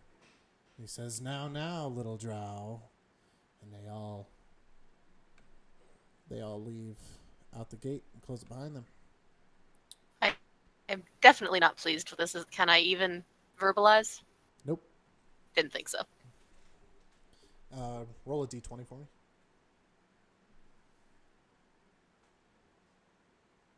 Okay, thank you.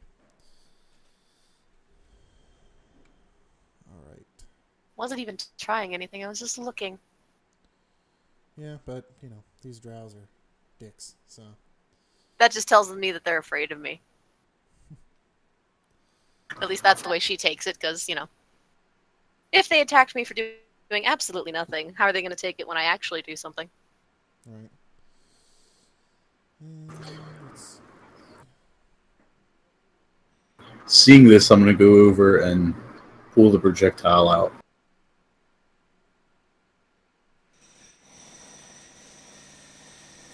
Yeah, good job leaving the friggin' Right. people sharp pointy objects. Jesus. Stupid guards. Get away from my door. Now they got a jackhammer. Like, what could they possibly be doing? I told you, pissing you off. All right. So, I So can't now really he's got a hear you sharp guys. pointy. So, you said you were going to grab the little dart that was in her leg? Yeah. Okay. When you pull it out, it just looks kind of like a toothpick with a feather on the end. It's not really too grand of a design. It would be wood or metal. It is wooden.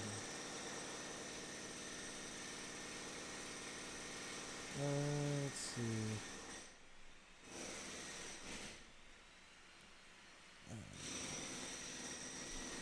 All right, Could I even fall in any sort of dignified pose, or am I just flat on my face? You're not flat on your face. You've seen Harry Potter, right? Yeah. So you remember when they do the Petrificus Totalis spell on Neville? Yep. That's exactly what happened to him. Flat on my back is not any better. Right. I am very much mentally seething. All right, 1 second. I'm gonna go yell at somebody.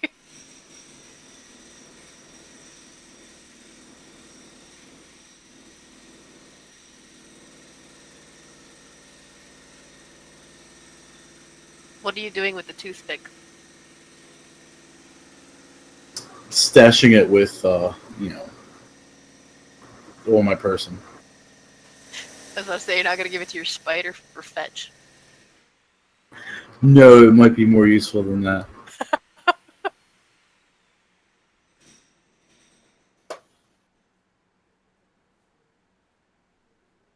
Would I be able to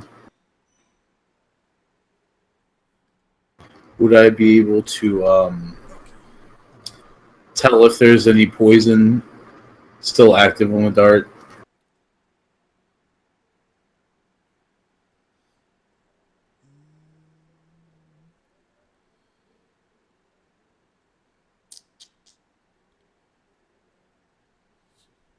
Yeah, go ahead and...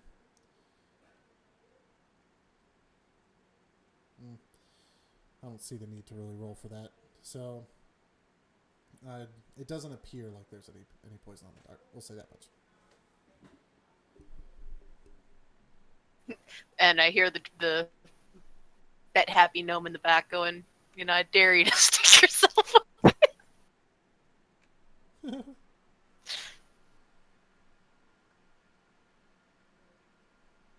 Depending on what's he wagering, that's all I'm saying. I just hear the Australian, crocodile hunter accent going on there. I'ma touch it. Fayin, just because of, the fact that you've never been to the Underdark before, or maybe you had, but it wasn't, very long, you probably wouldn't have any knowledge of any of the tunnels or anything here in the Underdark. Oh yeah, I know it already. That's why I'm trying to pay as much attention as possible every time I go out to start making my own personal notes. And hey, I can dodge here, go here, just to help us get out here when it's time. Hidey holes and such. Right. Okay. And so they take you to the second stalactite from the pen. They take you across, actually, technically 3 bridges. The last bridge, it's a rope bridge that leads from the walkway to the uppermost level of the largest stalactite. As you walk in, the floor is circular. It's covered with dark silken mats. Kind of looks almost like a web strand pattern. In the middle of the chamber, kind of at the center of the web, stands a huge pedestal carved from zirkwood. It's about a 10-foot high sculpted spider. Excuse me. No dying. And it's so lifelike that, initially entering the chamber, it kind of freaks you out.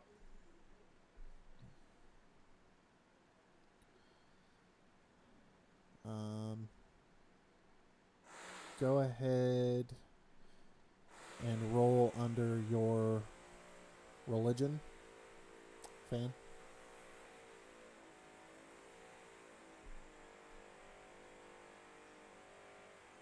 Okay, so after you realize that this isn't a real spider that's about to eat your face off, you pretty much gather that this looks like a shrine of some sort. You know enough to know that the drow favor Lolth, so you figure it's probably a shrine to Lolth.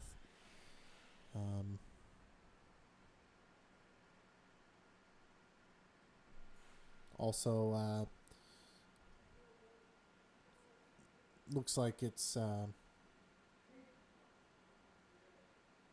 it's used frequently, and it looks like off in the corner, well, not corner because it's a round room, but off to the side, there is a small bedding kind of set off to the side, but you don't know whose it is.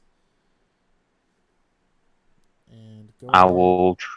I'm going to try to just make a small bow, being respectful, but not over or not overly like, "Hey, yeah, I'm part of this," but just trying to show some respect in their presence. Okay. And the drow that took you into the room says, "Got a lovely little plan for you today. A lovely little chore. Since you seem to like to be so active, maybe we can tire you out with a little bit of polishing that wood statue over there." And he hands you a rag and some weird polished stuff and says, "Get to work." He says, I want to see the light shine off of it. The light that's not even under here.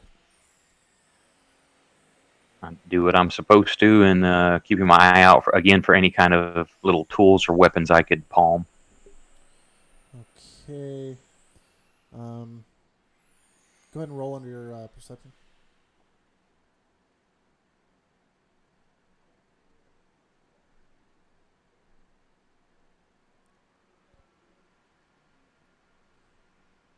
All right, so you look around the room. It doesn't seem to be like there's that much. Like I said, there's a bedding up to the side. There's a lot of, there's two heavy candlesticks. Look like they're pretty large and beefy. Probably knock somebody out pretty easily. There's also appears to be around the base of the shrine. Seems to be little gemstones of some sort. Riches are nice, but that didn't help me. It's the eyes. Sorry, the 8 eyes are gemstones. Yeah, I'm going to also look for if there's any. Now, one of my feat, Dungeon Delver, also allows me on investigation and perception checks to have advantage versus secret doors. So if there's anything I happen to pass by to just notice, I have advantage on that check. Okay. You did actually notice that part of the wall was did kind of look like it resembled a door. It's basically on the far side of the entrance of the shrine. Okay. And while I'm polishing this too, I want to be kind of nonchalantly looking if there's any kind of secret drawers or compartments or anything around it. There are no secret compartments, but it does appear that there is a specific type of key that you'd need to get in there. But it doesn't seem the door doesn't seem to have any handles or knobs or anything. It's just kind of like flat. It looks like part of the wall. Anything around the shrine that I'm polishing, like if it's on a desk, I want to search that area again, not conspicuously. And am I alone, or are they standing there watching me do it? Oh, there's one guard in there with you. He's watching you.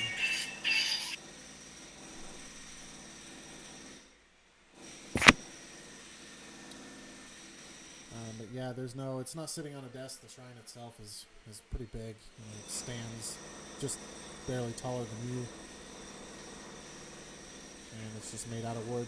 There's really nothing much in that room. Okay, and the statue itself didn't have anything. Seems to be like a lever or a moving arm or anything like that for something. There's a little notch to the side of the door, and it looks like there's a particular. You can tell that there's probably like a particular key, like some sort of magical key that opens that door. I'm on the statue itself. Oh, on the statue itself, no. Okay, I'm gonna do whatever I'm supposed to do. And also, if there's only one guard in here, if there's a reason for me to go past him or near him, if he has anything, possibly a dagger or anything like that, that I could also try to pickpocket or palm, if there's an opportunity, I'm looking for that as well. Let me check real quick.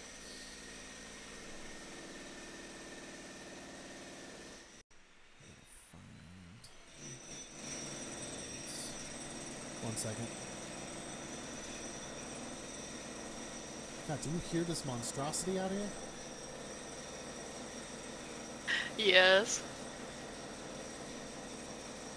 I can feel it in my butt. That sounds weird. that didn't come out right. Right in the ass meat. Yeah. Yeah, can you hear this monstrosity? I feel it in my butt. Yeah, I realized after I said it that probably wasn't the wording I should have used.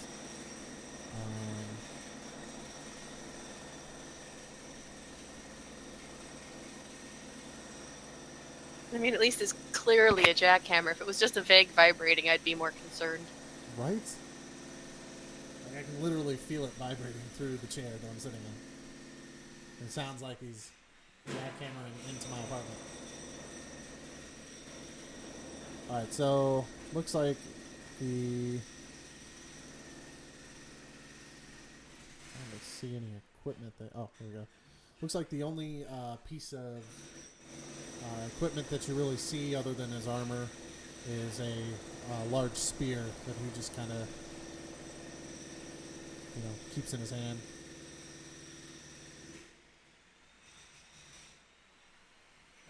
Nothing else about the room?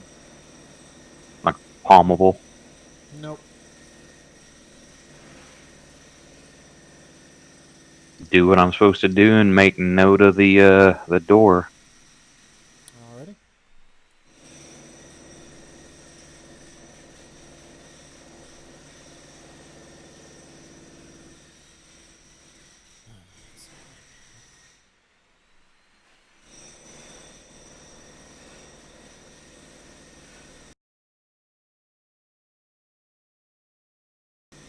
Alright, and then so after that's done, well, first, while he's in there, let's pan back to the slate pin. Is there anything else you guys would like to do, Feor? You can't really do anything there, Kesko, because you're, incapacitated. Since there's not much I can do, I guess I could work on communicating with the little spore with Stool. Like, if it'll even talk to me, considering I'm seething quite unhappily. Yeah.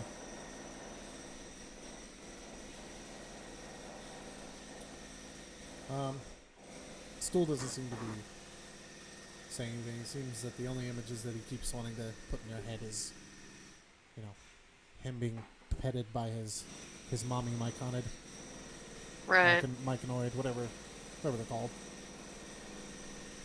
My response to that would probably be try to project back, from the time when I was on the surface with the less aggressive drow. Kind of like a sympathy. And Feyor, anything? No. I'm just sitting and waiting, I guess. I'm just glad none of you assholes have a Sharpie. I have prestidigitation. You really want to be the first one to test those manacles for their magic? Go ahead. And so eventually they lead you, Fayin, back to the pen and shut the door behind. And you guys are left there to discuss. Hey, quit spinning my people around. He's nuts. He It can was an spin around if he accident. wants to. I know, I'm just kidding. He's looking for his friggin' crown. Right. No, that's Bupido. He's just got a bad attitude. Oh, that's not the... No.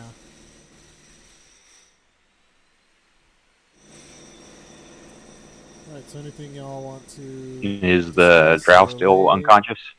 Drow is still... Actually, no. Drow, you are now able to move. I can move now? Yep. Ugh, good. I'm very, as regally as I can, I'm going to, stretch and brush off and get back up and just... Ugh.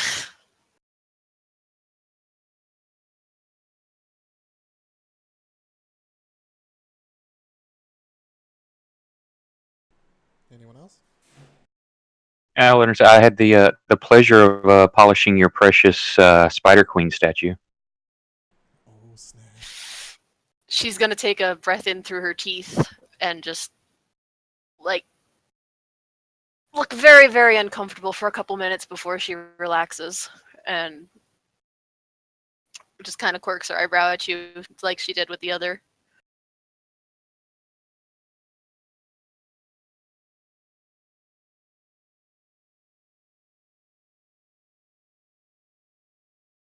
Do you not follow the same deities the rest of these?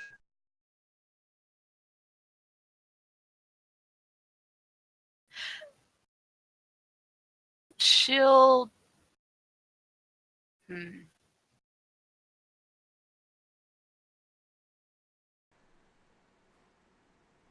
So that's a no. I'm trying to decide how she's going to respond to that, especially considering he's not a drow. Well, if he's not a drow, I mean, he doesn't know any better. Well, maybe. Exactly. More of a... She'll give you the same second look she gave the other one, just kind of that up and down cataloging glance, and just smart, and kind of lean back against the wall.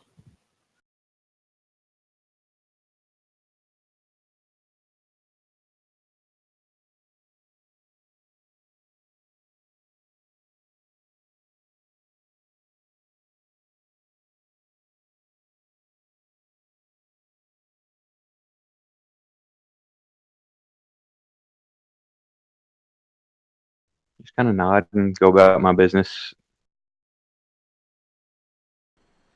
Alrighty. She's definitely going to keep an eye on him now, but...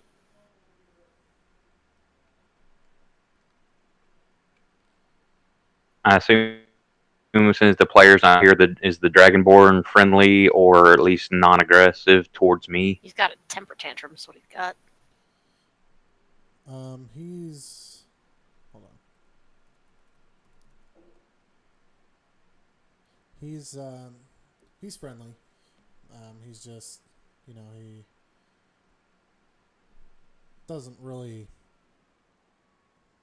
he doesn't really know what to do in this situation. This is his first time being captured. And he's, like she said, he's got kind of a a bad attitude. He's kind of snippy, you know.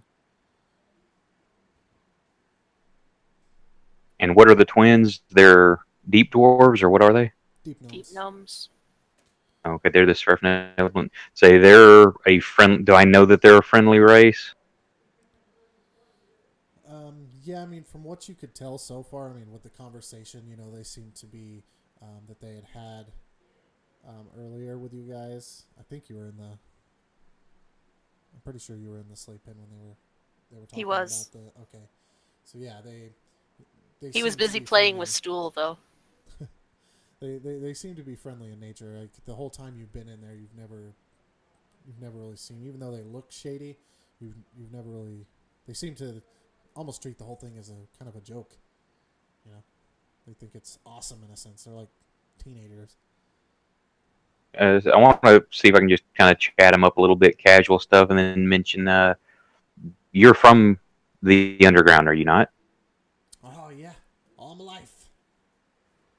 Do you know your way around well? Is there a way out of here if we were not in this cage? Oh yeah, I was just telling Missy over there. Just just a few hours ago, they made us clean the barracks, the guards' barracks. We saw the staircase, a big staircase that leads all the way down to the floor. Is there not one leading up?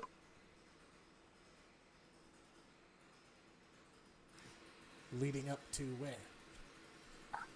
Up and to the surface, away from here. Oh, you make me laugh, friend. It's not that easy. Surface is no easy thing to come by.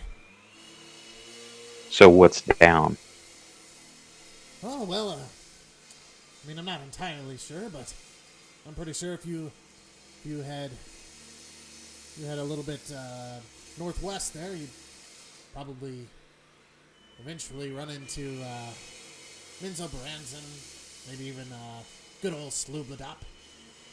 Then if you go north, you might end up at Blingden Stone. I know where a few places are, and whether I can guarantee we'll get there, no, but I know where they are. What about that waterfall? Is it safe? Could we jump down there, or is that not advisable? Not quite sure on that, friend. I mean, I think we could make the initial jump if that's what you're asking, but I don't know what's in that water. Oh, understandable. Say, can you play along if we work on getting out of here? Oh yeah, definitely want to get out of here.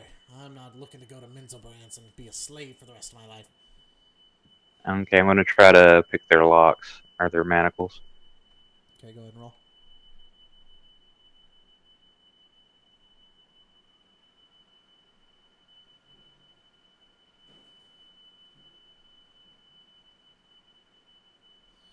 All right, and the first one seems to be little effort. You know, you've done it enough times. Click, click, click, click. Unlocks. And you go to the next one, to Turby's. And it takes a little bit of time, but you're able to get his as well. And as you hear the click of his manacles, the bone seems to snap inside and seems to render the bone useless at this point.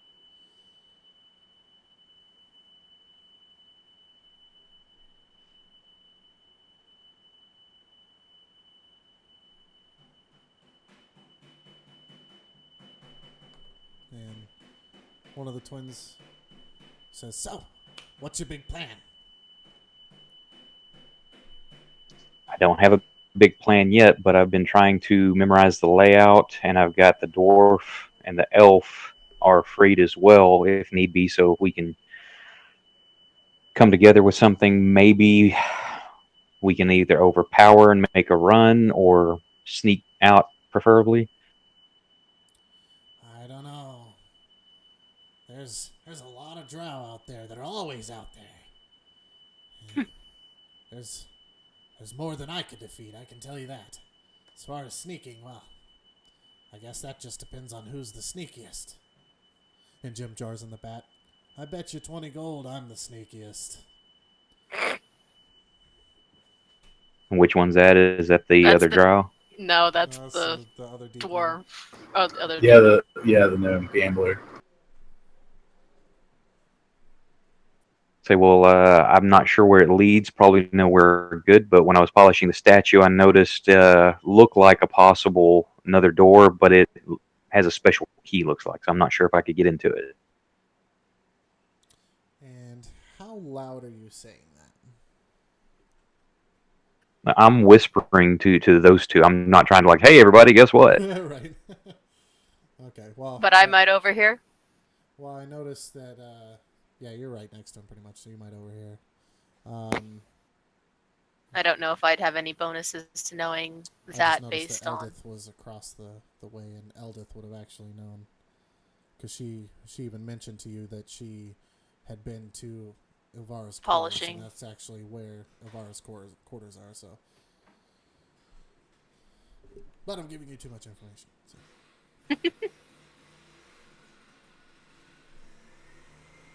Don't make us metagame. Right. Oh, there they go again. Now it's a saw. I was. Sounds like a circular saw. Yep. All you know, they're just constructing a new building all of a sudden. Right. They're actually in the midst of tearing down my apartment. They're being polite and letting you finish the game first.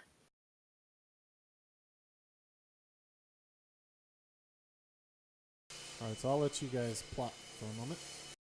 I'm just trying to think. I don't remember well enough if that's a common thing. I'm gonna see the. Well, I guess I'm gonna assume he's a thief because he can pick locks.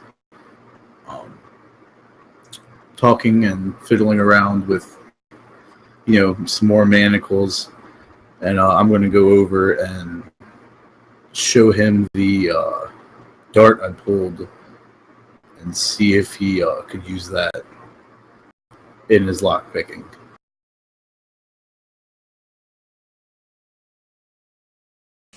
So you're gonna see what? I'm sorry. I'm gonna go over and give him the dart I took from her leg, and see if he could use that to pick any more manacles or locks anywhere. Oh, okay. It's a toothpick.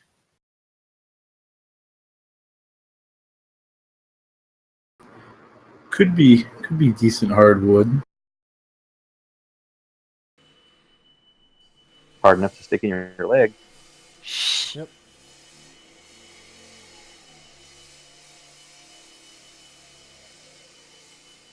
She's already suppressing that memory. Shush.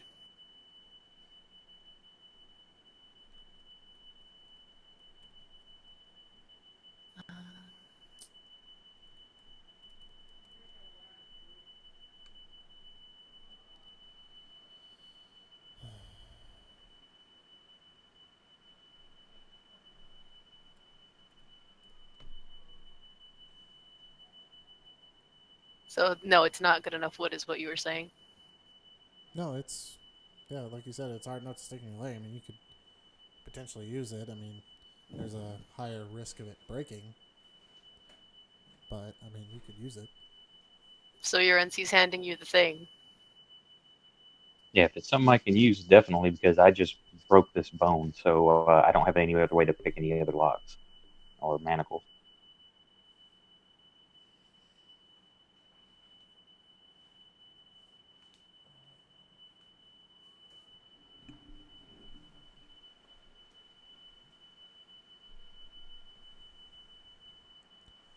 All right, so you have the dart.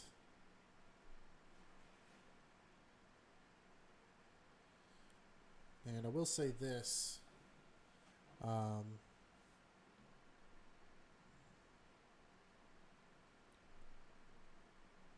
forgot what I was going to say. Oh, yeah. That bodes well for the story. So, since you guys have been in here, they pulled almost everybody out at some point to do a job. So if you guys can somehow come together or try or whatever, then you can probably guess, where everything is for the most part. Get a more complete picture of the compound, basically. Right. But that's just one of the dozens of things you could do. Dozens of what? Things you could do.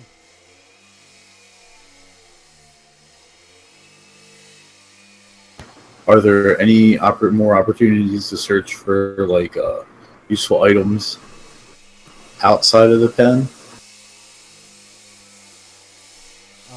Yeah, since you were out that one time, then you can go ahead and I can roll I for think you as well. Fayen was out for the shrine and the Oh yeah, you did report out.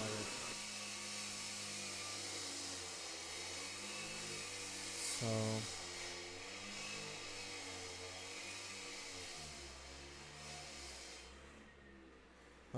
hold on, my fantasy grounds froze. A second.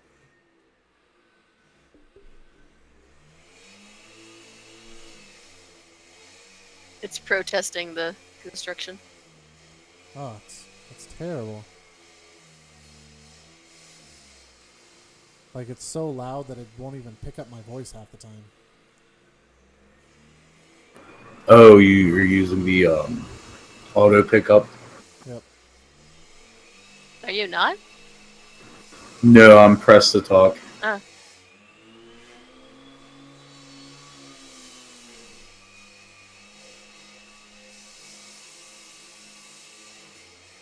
While they're drilling around out there, they're going to hit your fiber or whatever and kill your connection.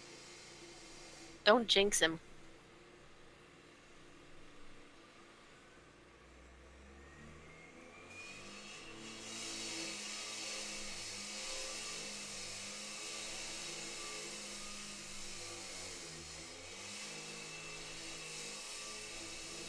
Oh, for some reason my fantasy grounds doesn't want to cooperate right now. It's just, I think it just shut down too. Yep. Still good on my end. I'm still connected. Okay, it says not responding, so I'll wait a second. Yeah, you might just have to ride it out.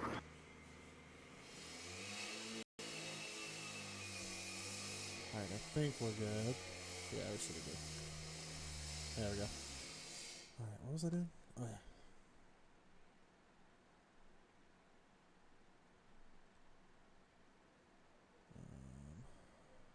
Okay, about him.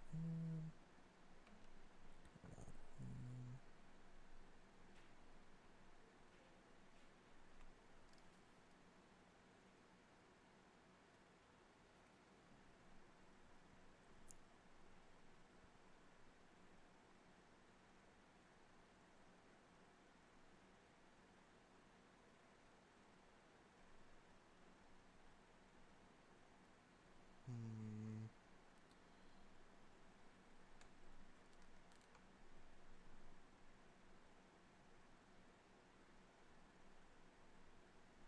Nope. There it goes. Alright, so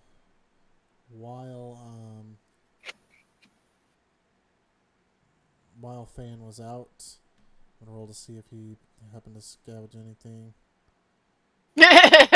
Looks like he accrued a spider as well. Little tiny one. Now we've got a size of set. Tarantula. You can choose whether to keep it or not. It's up to you.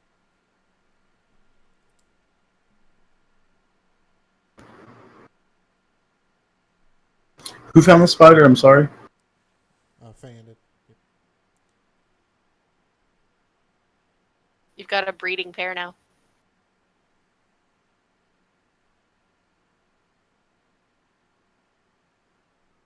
Are these spiders poisonous at all? You don't know. Have they bit anyone and they've convulsed violently? No, nobody's been bit by them yet.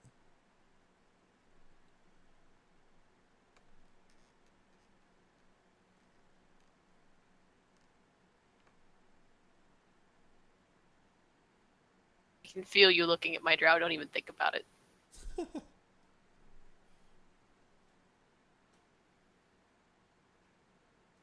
I could try to coat some of them, get some venom off of them on this dart and stab her in the other leg, see what happens. Yeah. Shut up, Ray. You gotta catch her first. Manacles or not, she'll strangle your ass. Small cage. Filled with people. I'm sure a half orc wants to see someone stabbed with poison. Or full orc. You don't know what she's got to offer. Just because she hasn't spoken to them yet doesn't mean she wouldn't. Speaking of which, has that orc done anything? Just Not lately, no. He just sort of, every once in a while he'll take somebody's ration or, smack somebody in the back of the head when he walks by just to do it. He actually I haven't rolled lately. 1 second.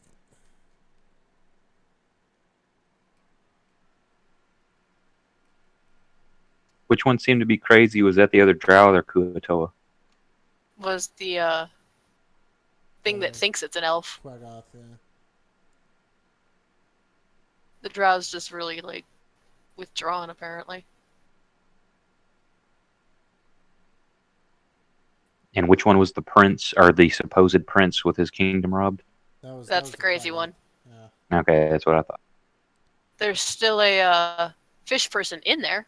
The Kagatoa thingy. That nobody has spoken to. Yeah, I guess that is the...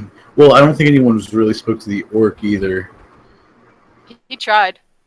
Oh, just now, sorry, I got No, disconnected. the Dragonborn tried. Okay. But no one's spoken to the fish yet. No, I've Fish seem noticed friendly? Hmm? Does the fish seem friendly? Ray? Um, Is it a friendly fish? Or is it sushi? yeah, he's, let's see. I pull his thing up here. Shushar. So, as I mentioned before, he's, like, super unusual. He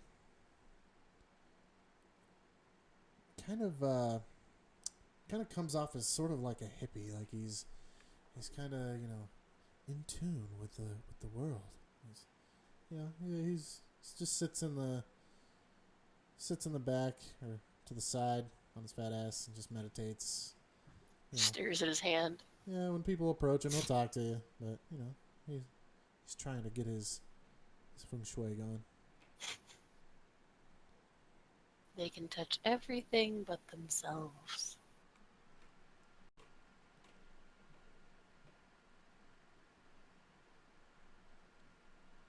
Now I want to talk with him and find out if he's like from near this area or where he's from. Is he subterranean and know the area or what's up?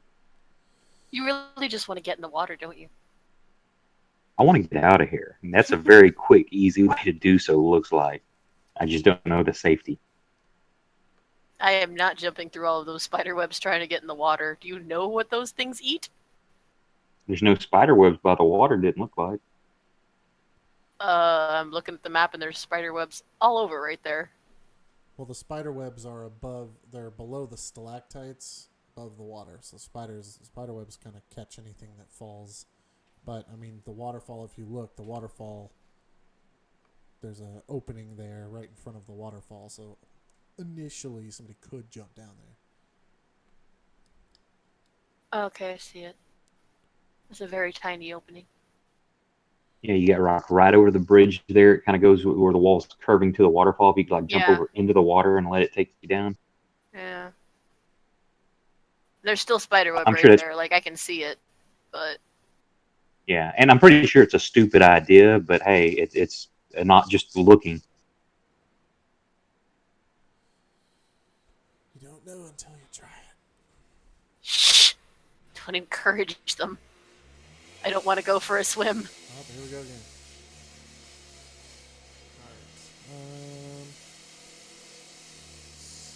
Alright. So he's talking to the fish. Oh, sorry. So, to answer your question, did you end up approaching him and asking him about the water or We're trying to figure out if he's subterranean, which I know they are, but the character. Is he from the Underdark? How familiar? What's the safety or non-safety of trying to jump into that current or the waterfall? And I'm not gonna do the voice, but yes, he says yes, I am. Do the voice, Ray. I am from Slubladop, home of the Great Dark Lake.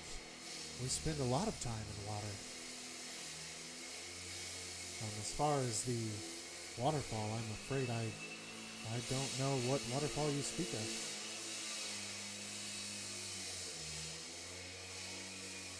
If we were to get out of here, is there a way can you lead us to a safer place? Oh, I don't know where we are. I was captured and sedated and woke up here. What kind of skills do you have? Are you a craftsman, a warrior, or what are you? He says, I am a lover.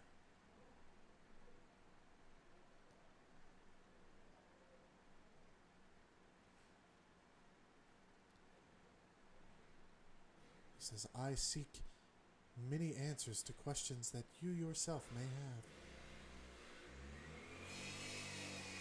So is he all zen like a monk? Pretty much.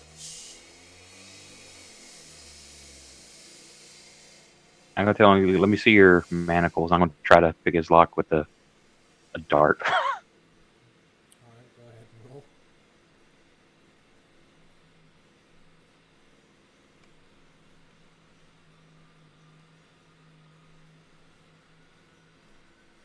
And after some fidgeting and fiddling, you finally just barely get the lock to click. And upon taking the dart out, it breaks.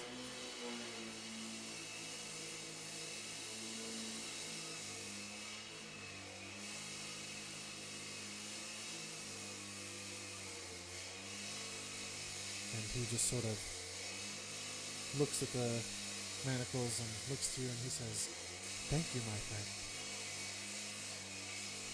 You just smile and nod my head.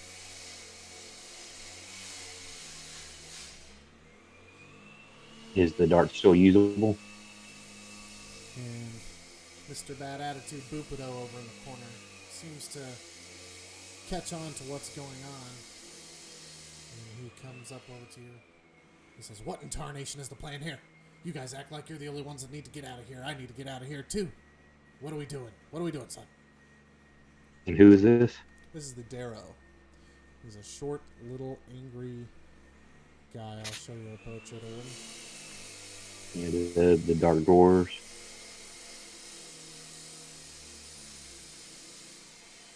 He's very talkative. He's so talkative that he talks to himself. And people just seem to ignore him because he's just talking to himself. But it's not like in a crazy way. He just likes to talk. He's just angry. Well, it is in a crazy way. But, I don't know. It just seems normal for him. I don't know, the way I look at it now, I've got half the room undone. And even if they're not that friendly towards me, they can be cannon fodder. So I can slip away in the shadows possibly. So I'm just going to go through and start trying to get everybody out. Who are you And this starting dude's right with? here. Well, this little Darrow, he's right here. I'm like, yeah, let's work on a plan, but come here.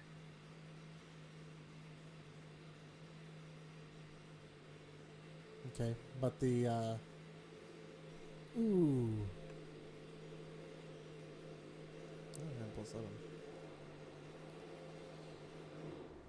Yeah, but the dart that you were using to get the get Shushar out had broke as you took it out of the lock. So.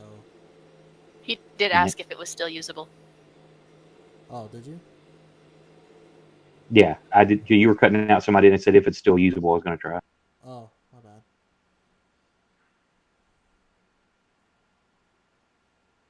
No, So in other words, ask him if he's got anything else, or if, when they go out, they can find something for you. Oh yeah, that's was my next question. Was like, would you have anything that you could something small, thin I could fit in this hole right here and point to the manacle and then kind of show that mine's undone? And he says, "Oh, sure." He seems to wiggle his sleeve a little bit, and out comes a crossbow bolt. He says, "Will this do?" I will see if it will. All right, go ahead and roll.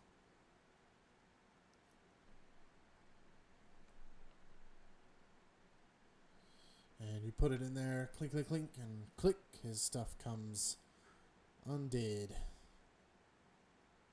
Undid. I'm going to cautiously and nonchalantly, in case guards are watching, just the standard shambling around and move from person to person. I'll go to the Dragonborn next, since he's actually a PC, and try to get him free. Okay. He's still at the school right now. All right. And after some time and some messing around, once again, click, seemed open. So we got who next? An orc and anyone else? Is the Got crazy one, orc, or should we? Crazy Quaggoth and the And me. drow that got accused for murder.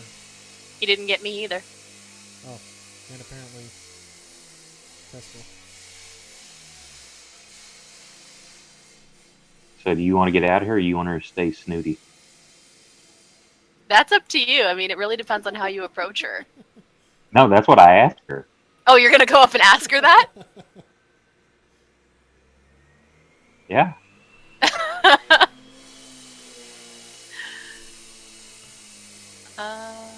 Stay snooty.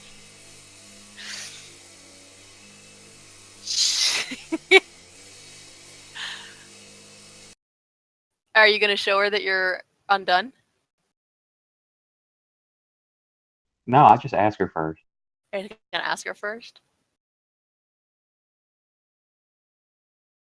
Let's see, you were the one that...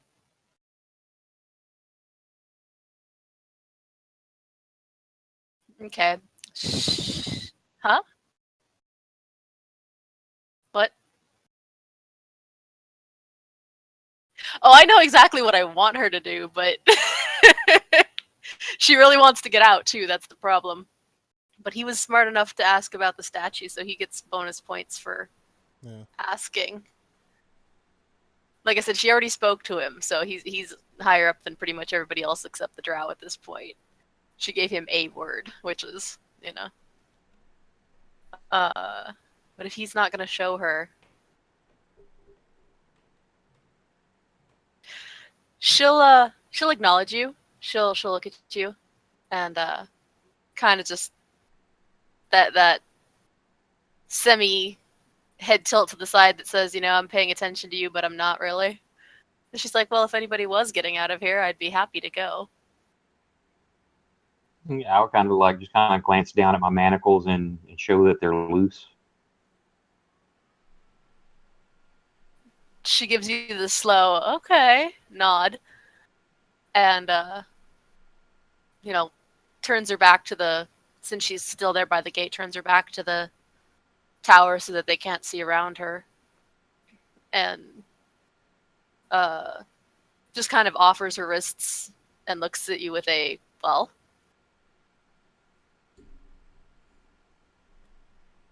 I dropped the die. Ask the DM. Oh, my bad. Yeah, so he's not paying attention. Seems like no, I was actually admiring everybody's tokens. So yeah, it seems like the second you put that crossbow bolt in there, click, and everything's undone.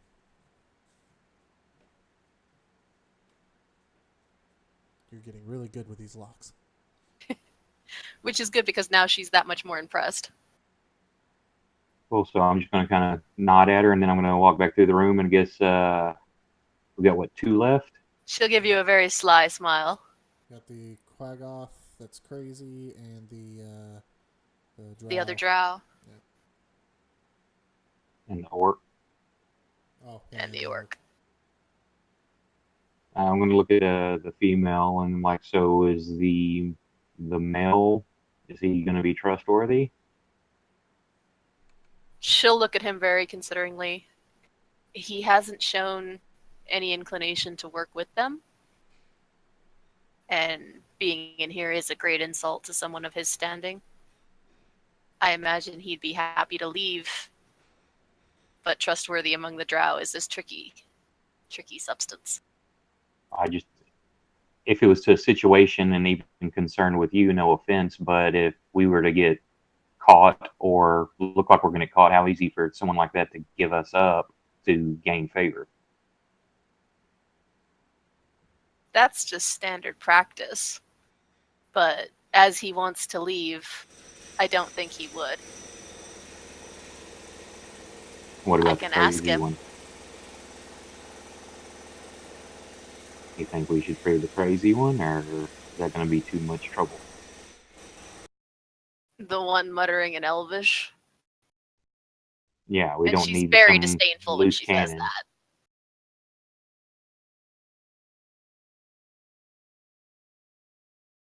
They're all cannon fodder as far as I'm concerned.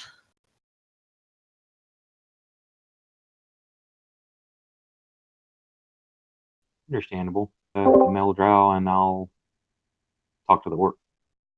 Okay, so she'll approach him again while he's doing that. Very carefully, because she's doesn't want her manacles obviously any more than they do. And she's going to try to get his attention again. Is he still staring off into space?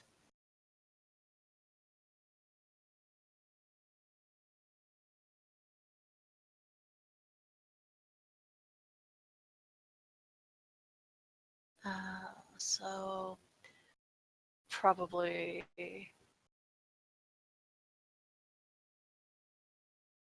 you did still want to leave, didn't you? Despite these claims.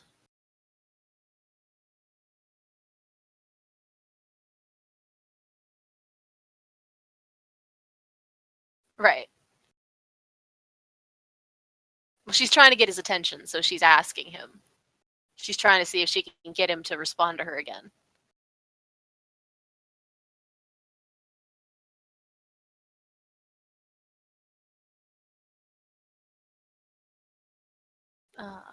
So she's going to be talking to him in Drow, I think, just because.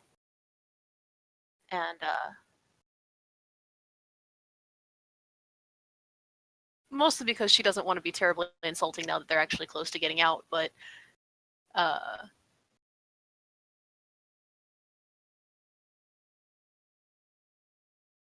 the other people, if they could so be called, are working on a way out if you want to join us.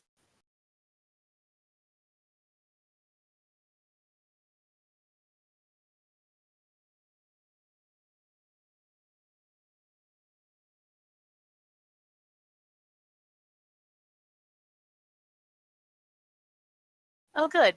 Did you have anything to add to the plan while I let them know this?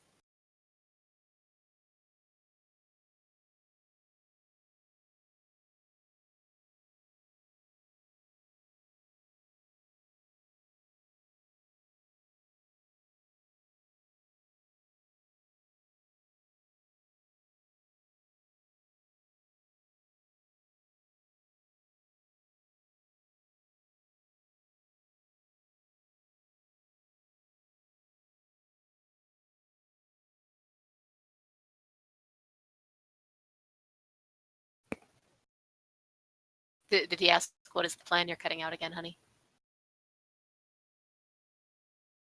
No worries. But yeah.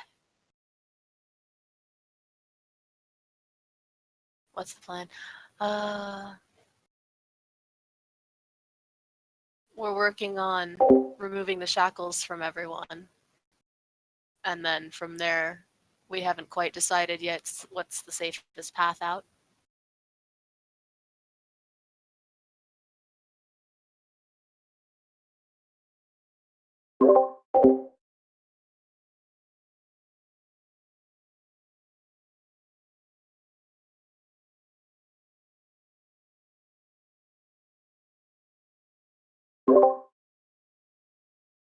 No problem. Did you roll for the orc yet? No, I was letting y'all get y'all's part done. Okay.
Okay, I got supply patrol and anomaly in the water. Did anybody else get anything else just yet? Not me. Okay. I'm just trying to see if we're all hearing the same things. Since he's having issues with the construction peoples.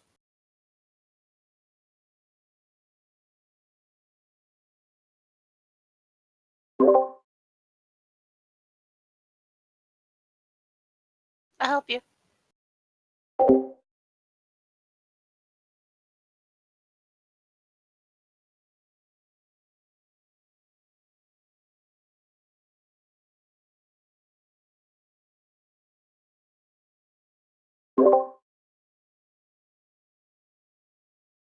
So just the supply patrol and the anomaly in the water.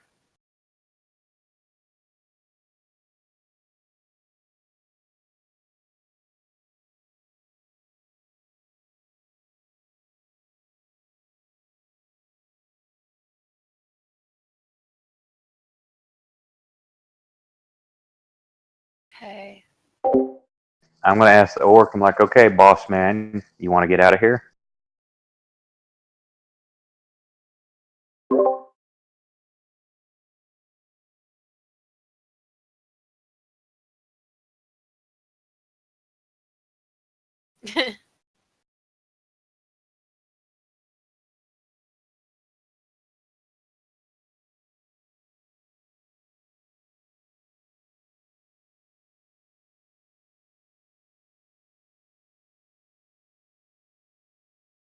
Hold your hands out. Hang on, I gotta go to another room. Trying to feed the kids.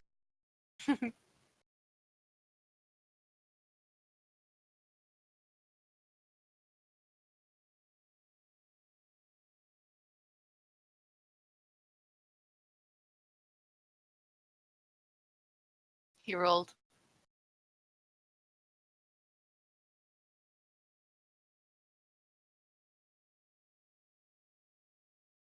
Put a door between you and them.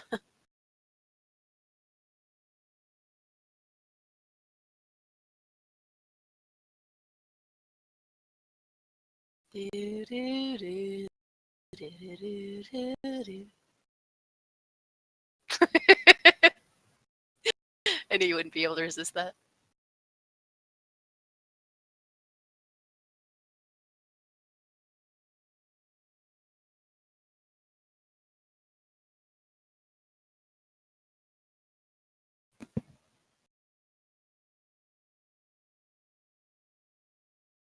Better.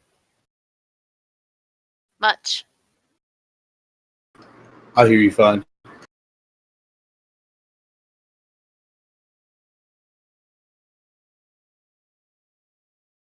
Oh no, your thing.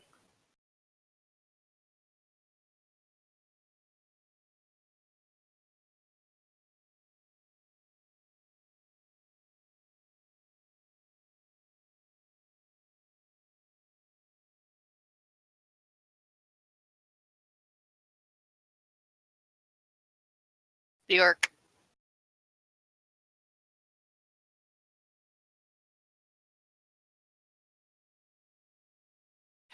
Okay.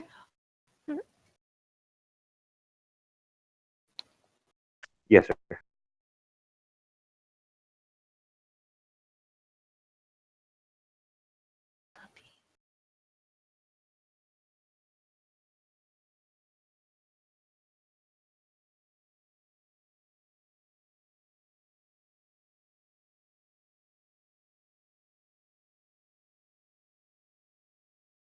Damn it. Can you help me pull this out and look at him?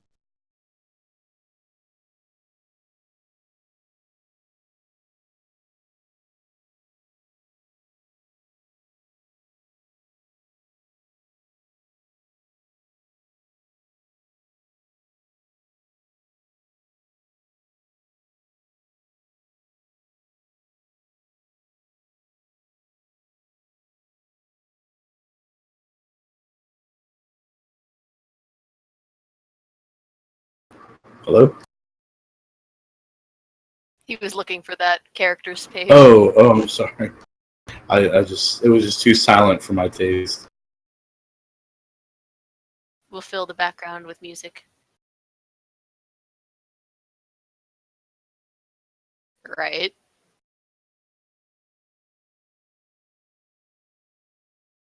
Sneaky DM is sneaky.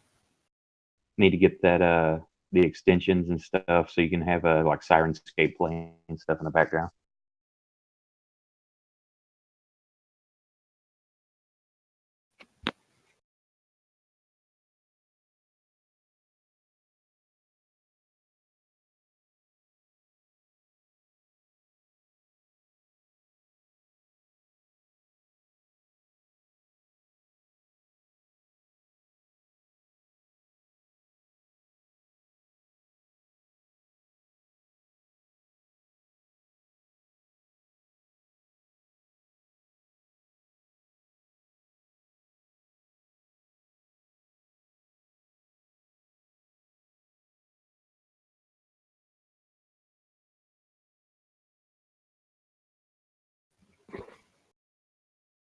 Just smile. And I'm gonna move over to the to Drow. And while he's doing that, I'm gonna be thanking the male for that information in a very respectful manner, because as far as I know, he's still of a somewhat decent rank. And then I'm gonna ask him if he has anything besides information, anything that he managed to hide from the guards. Yeah, I figured, but gotta ask.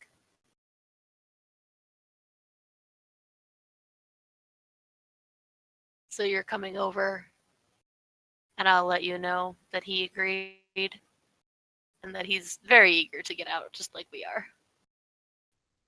Okay, I kind of look down at his hands and like, come on, give them to me.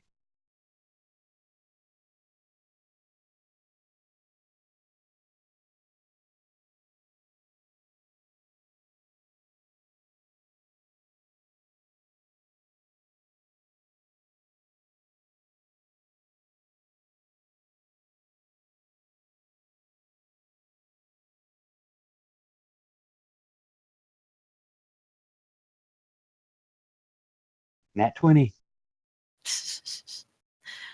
Apparently, your dice want you to impress the drow. Apparently. I think that's So everyone. I think the crazy one's the only one that's left. Right. Might as well. You can have responsibility for that one.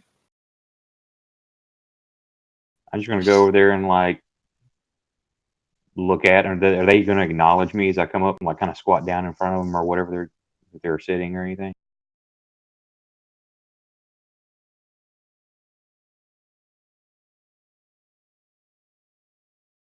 You want to get back to your kingdom?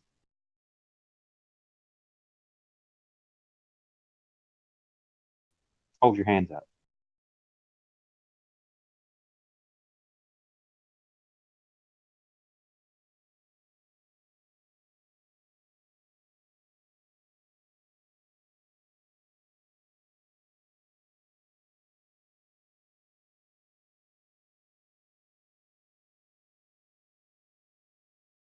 Manacle.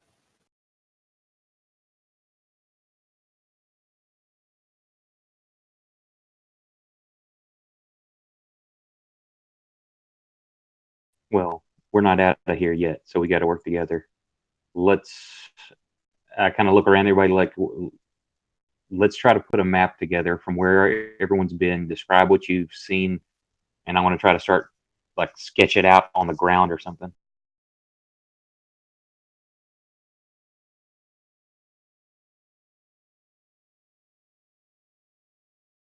I'm going to be keeping an eye on the barracks, just kind of wandering back and forth, like keeping the attention kind of on myself, like as if, I'm the only one moving, so I should be the one that they would be keeping their eye on.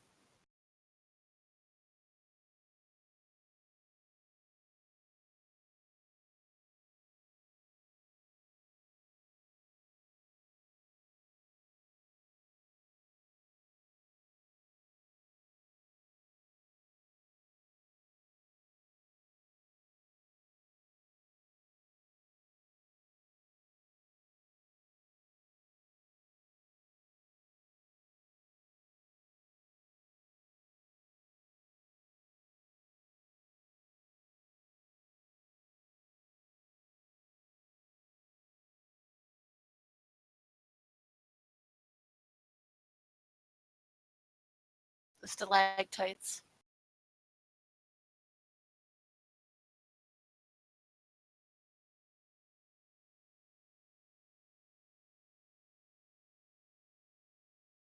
Lift.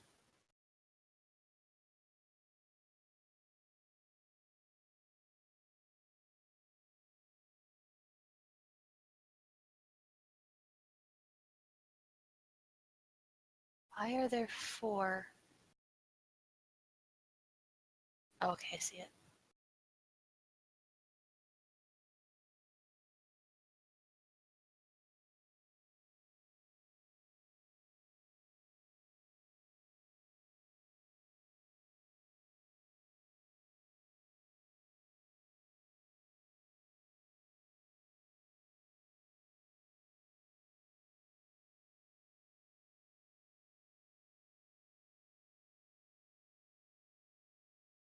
Do we know what that cart where that leads? That up and down cart. The lift. That's the word.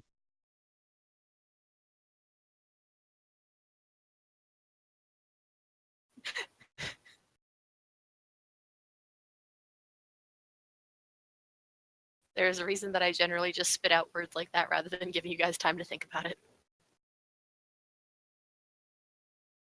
The thing that does the stuff. You know what I'm talking about. Exactly.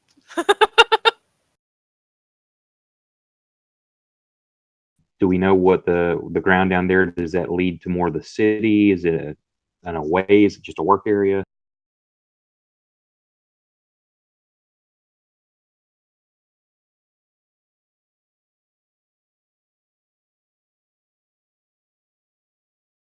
So like where we are, where the Gorin pit is, where the other bridge is, right there.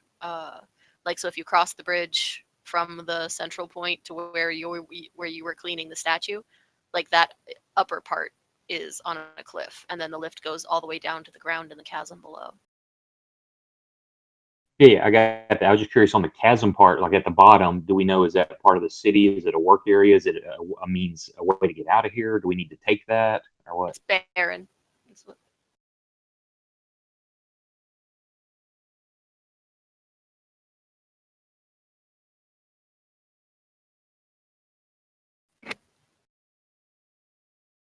Would the drow have shared with them about the anomaly, or just me?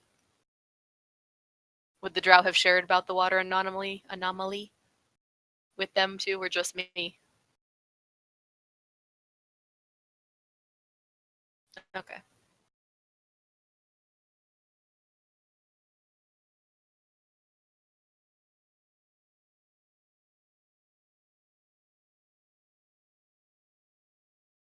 Yeah, just in the water rather than on the ground.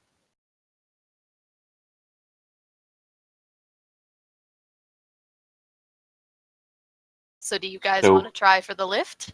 Is that what the plan is here? Possibly. Are there only 2 on guard across the bridge? 3. Or do those 3 always stay there? Or is it one of those or a pair of those 3 that come over to open the gate? The And 3 what about rotate towards the out. spider statue? What about guards in that area towards the lift? That's the barracks. Those 2 are the barracks.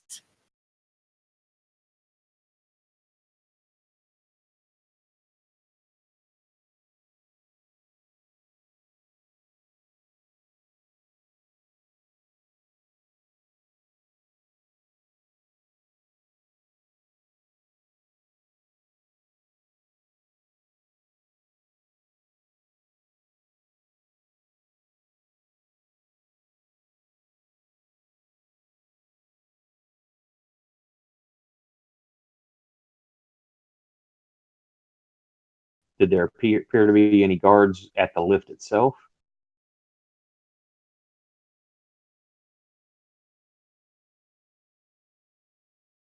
Well, anytime anyone's been that direction.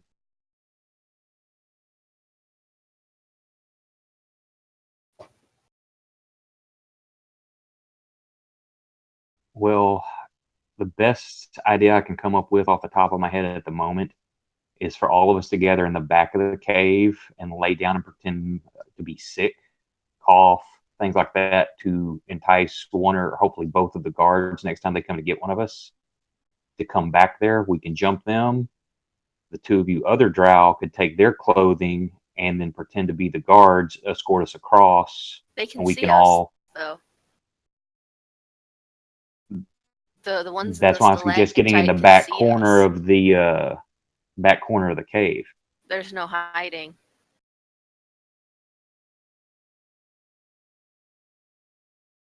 Like kind of back there, like laying across that wall. For the line of sight should be fairly blocked.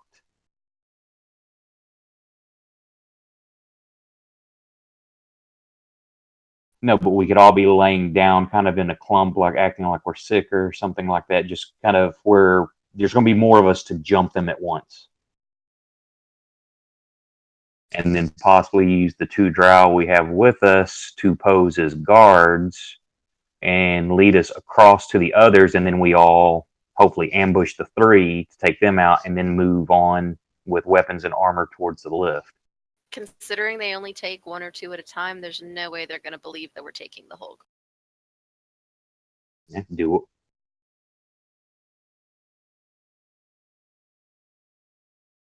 Right. And So we they just they have put me to, down with 1 shot. I mean,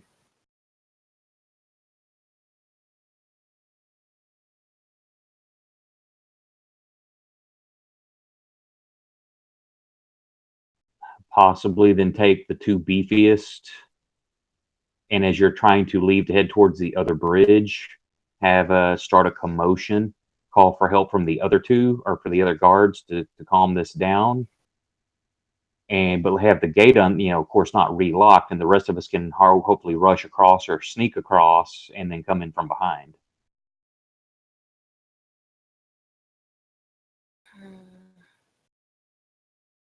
I, I'm spitballing here. yeah, just trying to throw it out there.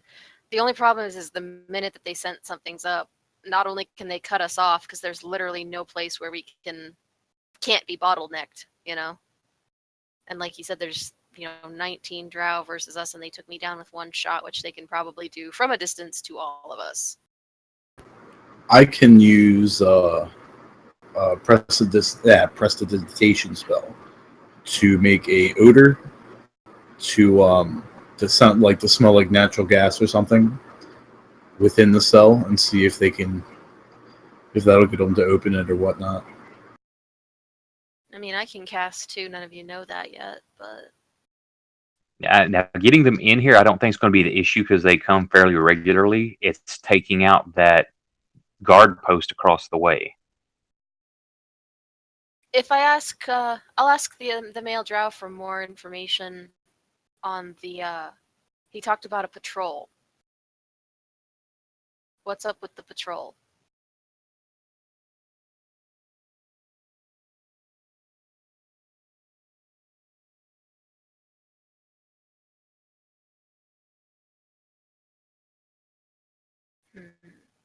Because I mean, that would be unusual drought that they wouldn't necessarily miss as far as the guards go. But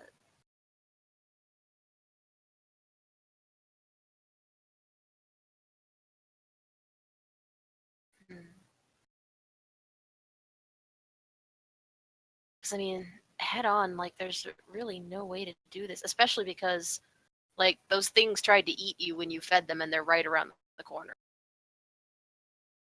You know, like worst case, they open that and let them chase us across the bridge right into their waiting arms.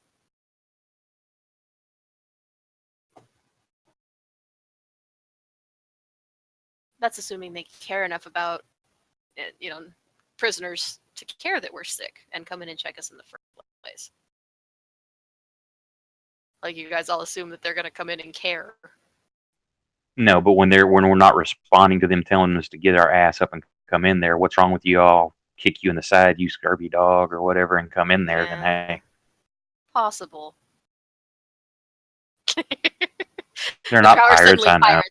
Yeah, there were drow pirates. There were. Fucking Jaraxel man up there in his rainbow ass outfit. I'm going to talk to Stool and ask him if there would be a way to weaponize or create an extract of his spores.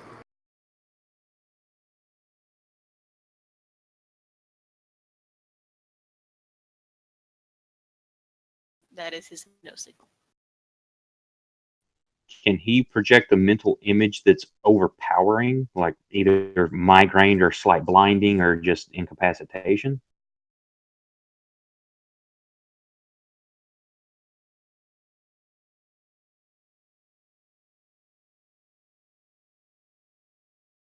I mean, we're He trying can to communicate. crowdsource it here. Do the others have any input on this?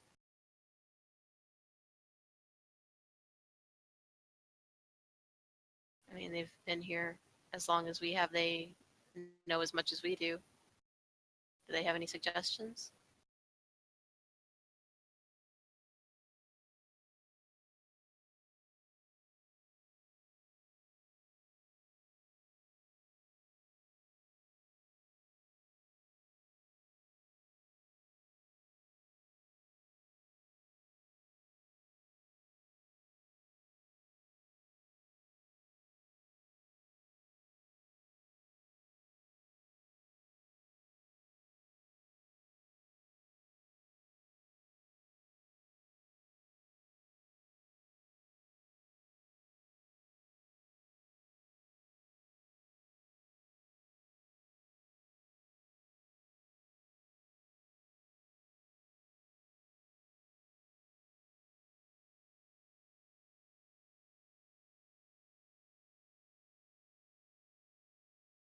I'm if I'm talking to Stool, I'm going to come up to him.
I am suddenly very stridently thinking about spiders.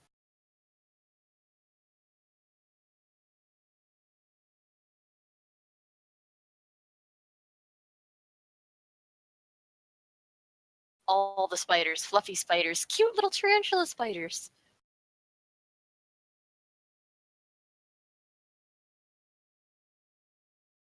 Do you like spiders? Do they like you? Will they do what you tell them to?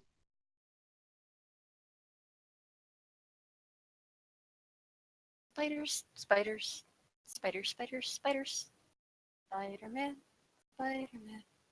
I'm just curious if these this fungus or whatever would allow the same kind of telepathic ability with spiders. If we could somehow get it on either our pets to carry down to the bigger ones, would they obey you and help? He is thoroughly confused.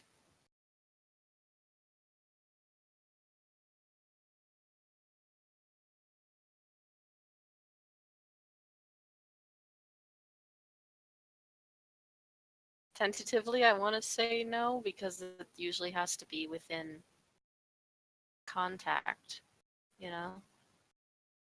Well, we could hear the thoughts. We can't like project our own thoughts to them, though.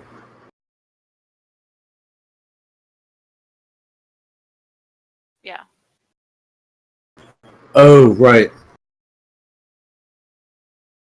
He's saying if we put spores on the little spiders and put them near the big spiders where the big spiders would get the spores in themselves, would we be able to communicate with them? Well, we can test it out. Our two little spiders are in here with us. Can we attempt to communicate with them, or at least the drow, to see if there's some response? You want us to think at the spiders. What am I rolling to think at the spiders?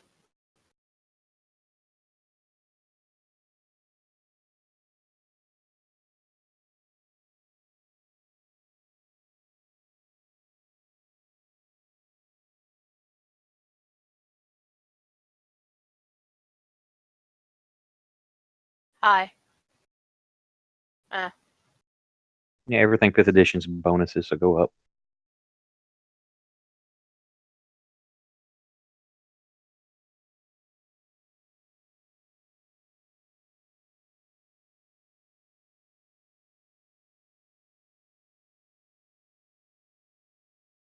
Hi.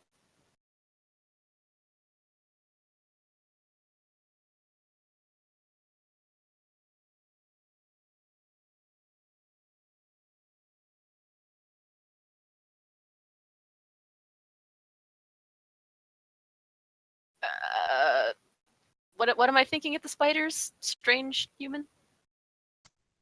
Just find out if they will like be friendly and help you. Do what you say, like, hey, come over here and crawl on my hand or something, or can you go tell your, let's get a baseline first. Will they respond and be helpful? And if they will, then let's try to get them to, if it's possible for them to first to put spores all over them and then have them go shake themselves all over the big ones or something. I don't know. Okay, I am not going Or to talk give a to the spider spiders. that much sentience. I'm going to project to it like a visual suggestion, kind of like a, hey, do the thing of coming up and standing at my feet. Come frolic with me.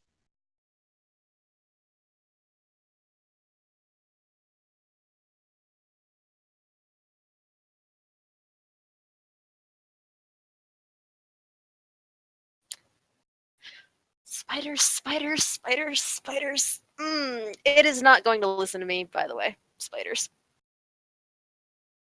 Did any of the others hear what it was saying? They would.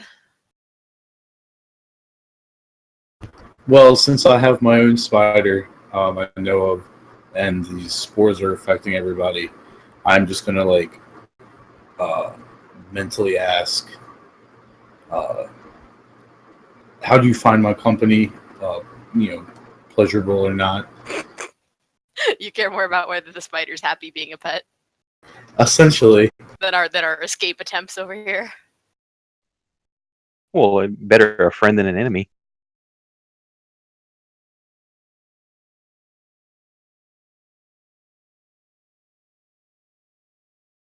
So it clearly likes you.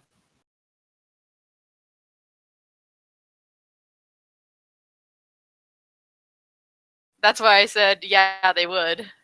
So it thinks she's a traitor? Will it listen to the other drow? Would he have enough sentience to try? Or is he staring off into space again? Yeah.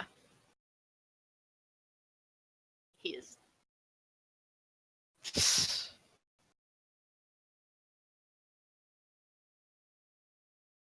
I'm gonna ask my spider if he's poisonous or not.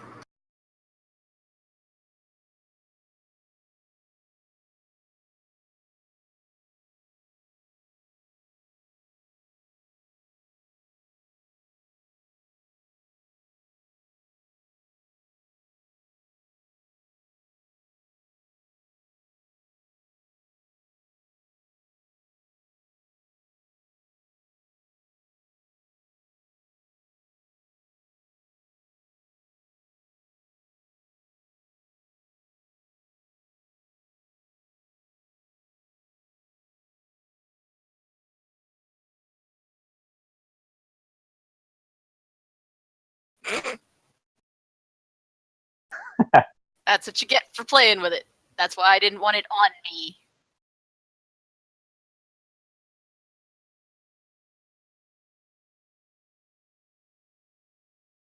So the spider didn't know neither.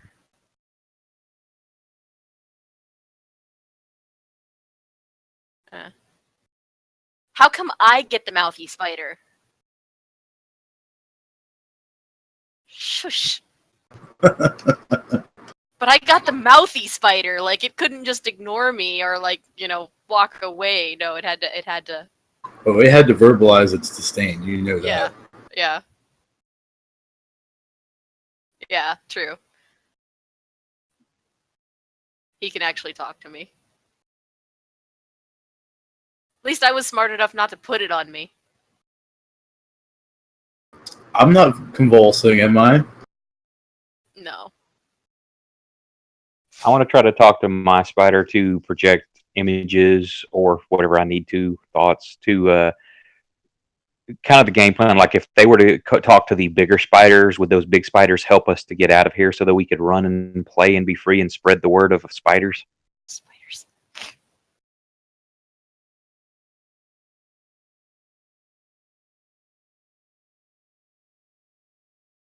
I'm continuing to think spiders and muttering while I continue to try to be the moving target for the guard's vision.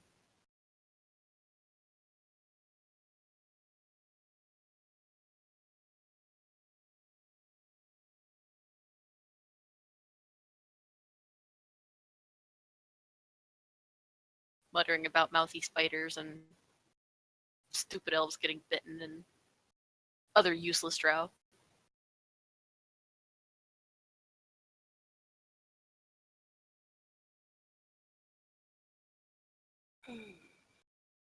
Perception.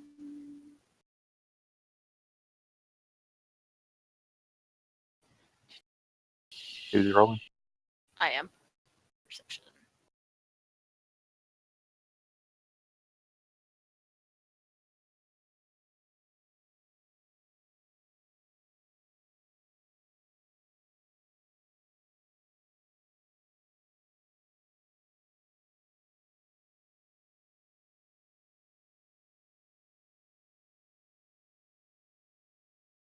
They're bigger than us and they could potentially eat us. Probably would eat them. So in other words, they'd be willing to try, but they really don't want to. I'm gonna ask my spider if he's seen anything that could be of use to me for trying to escape. Spread the glory of spiders. Ugh.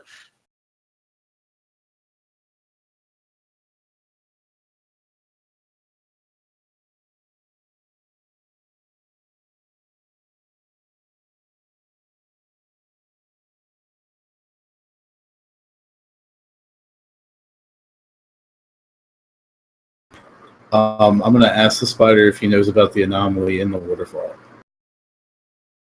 Big, dark, shadowy thing in the water.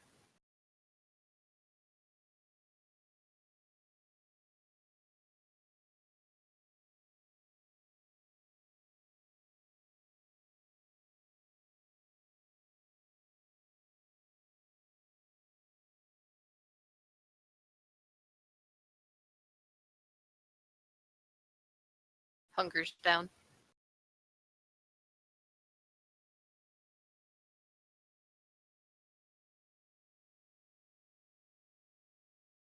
I'm going to tell him that's okay and thank him.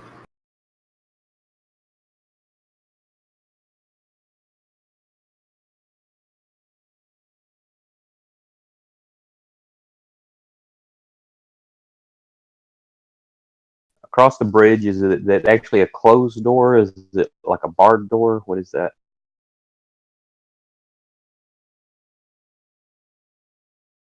It's cut into the stalactite. I'm gonna ask my spider if it can go over there to look and get a mental image of the room and send it back to us.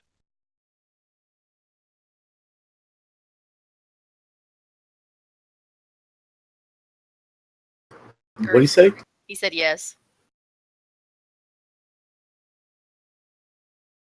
So do we have scurrying spider?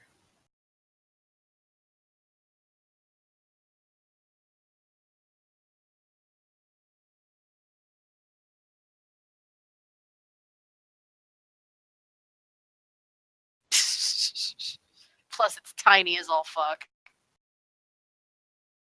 Yeah, but compared to the other ones? When you're used to dealing with the big ones, the little ones don't really matter much.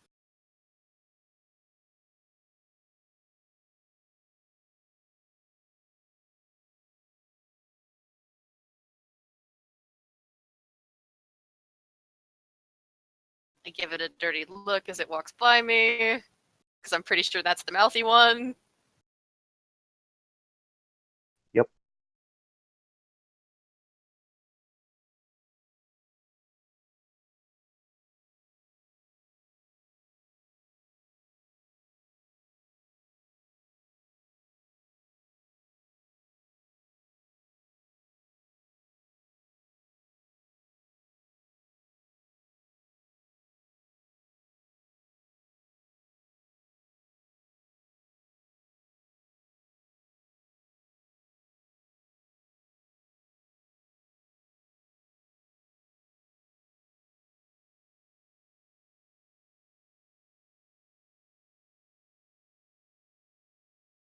Which I already knew. But what about? Is there still definitely 3 personnel in there?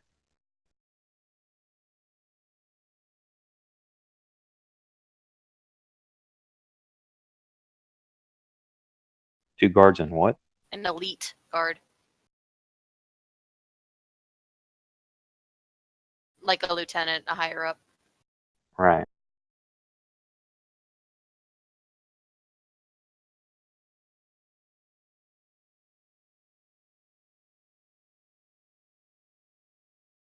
So plan A fails, we are not going to be able to infect the other spiders.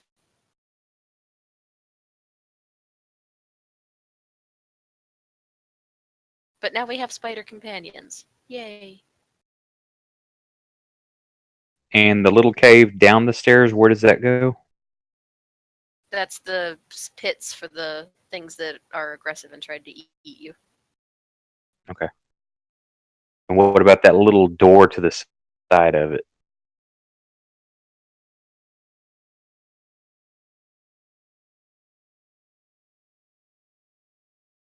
Is it up? It looked like it was down on that side view.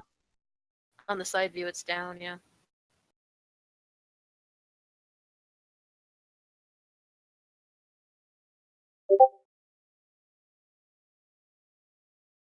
So it's down to the pit, and then there's a watch station above it. Basically. You can get the spider to go, if it will go down there and see how many people or how many other enemies are there, drow, whatever.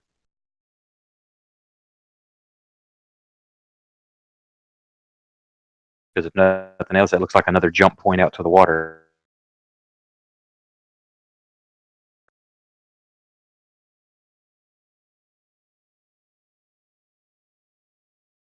So more spider throttling.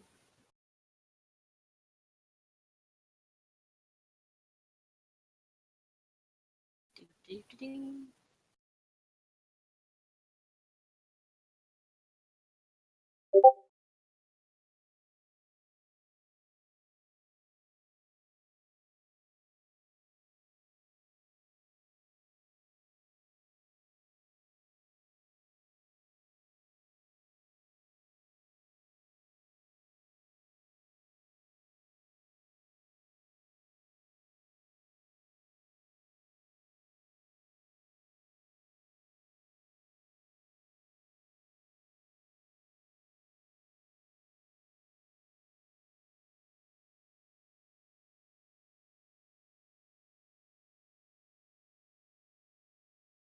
And is there any way I can mess with the gate lock without being seen, or is it constantly being watched out that doorway?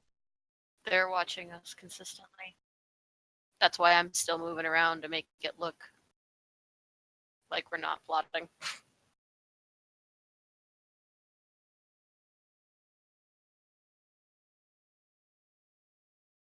Or, if we are plotting, I'm not part of it, so all on you guys. Have fun with that.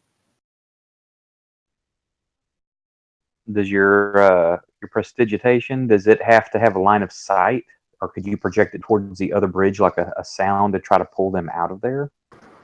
I can only use it with a range of 10 feet.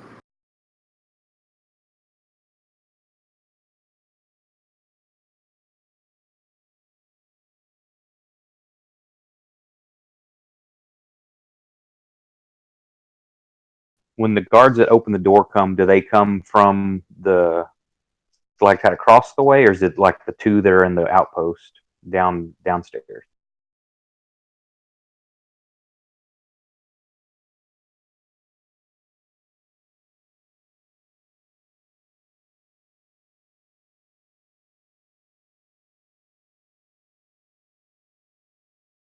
Because it's not the same drow that let us out. There's the guards, and then there's the letting out patrol. That's what I figured.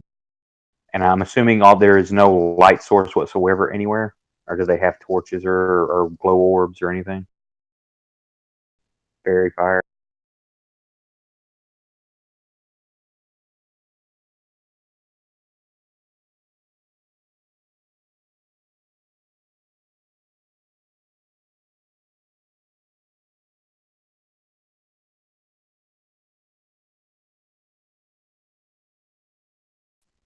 I was just curious. Well, of course, I don't. Do any of us that are non-drow know about innate abilities of drow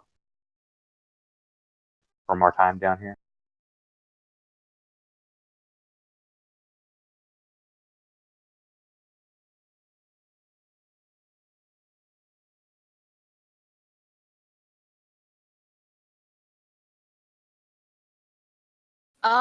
Yes and no. Like, anybody who's had dealings with them would be familiar with them to a certain degree. But, like, if you've never had dealings with drow, you don't really know much other than they're not fun to play with.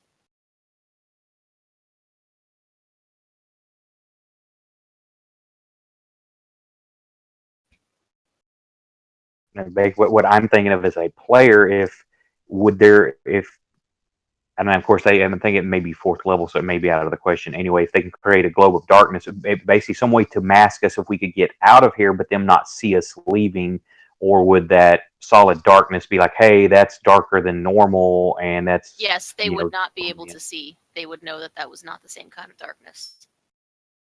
Dark vision does not see through magical darkness.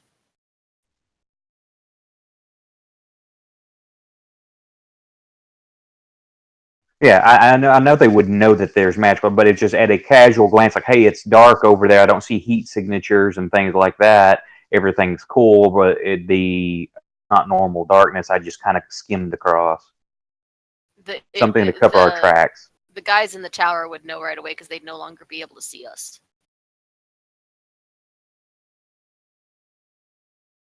And that would probably raise the alarm. I'm gonna mentally think to everybody else. Does anybody have any form of invisibility or some way to distract or disguise us? Something? We got NPCs here. Yeah. That's why I was asking earlier, we're crowdsourcing here. Do they have anything to suggest or add?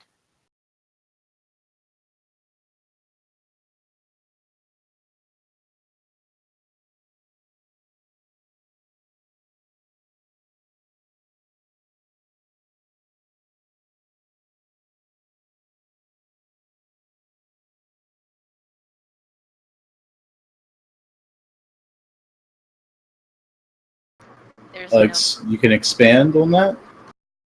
We're still connected by the thought spores. If they're thinking about it, we're going to know.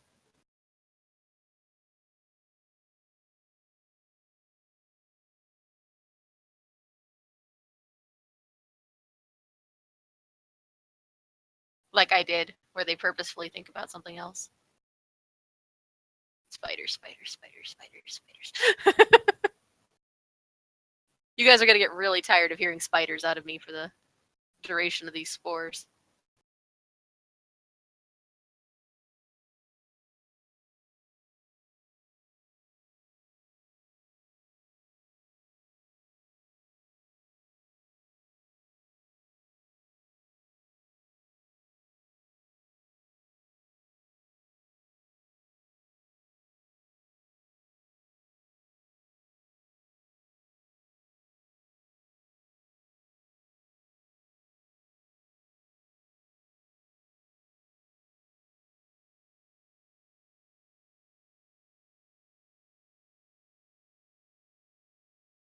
He was talking to you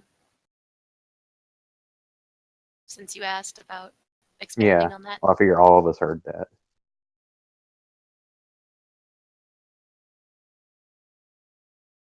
Oh, So yeah. he's a were-rat? Oh, my ass. Ugh. It just They makes it worse. they'd still be like the small creatures. Were-rats are medium.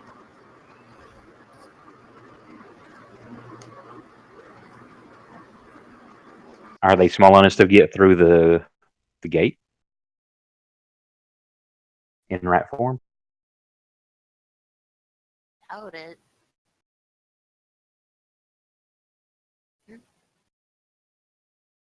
So that's what he's meaning. He could go out and cause a distraction, but we'd have to be quick enough to take advantage of it.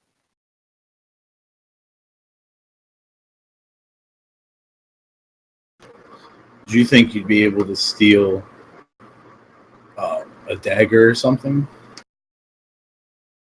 I still have my flint. If we get a couple more daggers like that, that'd be great. Yeah, but there's still drow in the armory. There's no way that they could take those without being seen.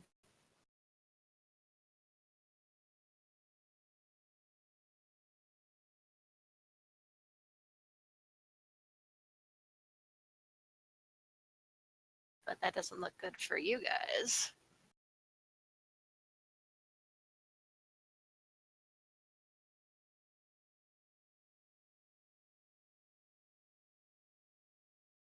I am hard thinking on spiders right now because what she's thinking is for it.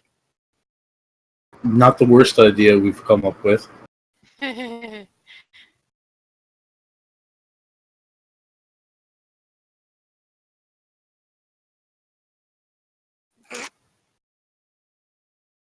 Let's not poke the work.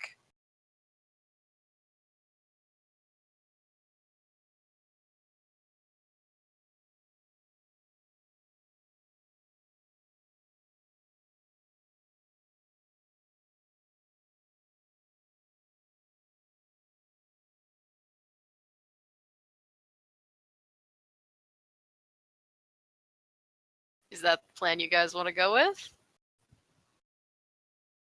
About as good as any other. I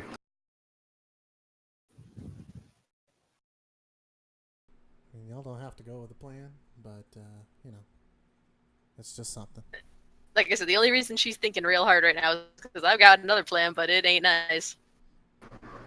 What would that one be? Out of character, she's got a capacity to cast Burning Hand. That bridge could go down, and then all we'd have to deal with is everything on this.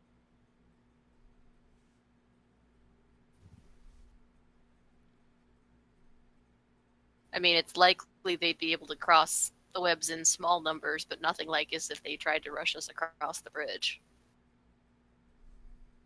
And if the idiots up in the tower are not paying attention, they'd be easy enough to dispatch, especially if the were-rats want to deal with that.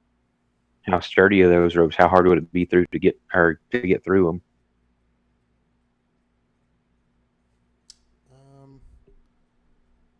They're pretty thick. With rat teeth. Oh, with were-rat teeth? I was gonna burn them. Yeah, I was just gonna set the whole fucking bridge on fire. I have a feeling that would alert the whole complex. Oh yeah, but they can't get to How us they in gonna any get sort to of you? time. That's the thing. Well, then Ranged we weapons. would kind of be cut off though. You guys were wanting to get in the water. And so we'd have to run downstairs and just leap of faith to the water. Pretty much. Or take out those 2 drow first and then, go down there and figure out a way down before they got to us. Don't know that we'd have that kind of time. Like I said, I doubt they could send very many across the webs. How sturdy are the webs? But remember, too, just a reminder, you guys, storyline-wise, don't have equipment. So if you guys go journeying into the Underdark without any equipment... Pretty much dead. Yeah. I'd forgotten that we weren't. That, and then they could also just send people down the lift and just come around and get us. Well, you wanted to go for the water. I mean, we wouldn't even bother with the land. We'd just go for the waterfall. If the bridge is burning, the spiders and the webs aren't going to be interested in fishing us out. Right, what I'm saying is, if we had the big alert, if everything was on fire and they knew we were escaping, then they just go down the lift and go around as we're swimming out of the water. Well, you wanted to go down the waterfall. Like, Right. they're not going to beat us. Like, no way. They'd have to get their guys to the No, that's lift. true. That's a pretty far away. By the time they... Yeah. by the time Like, they got to where we'd you be got out down of and all the water, way you'd heading be- out by the time they got down the lift. Yeah.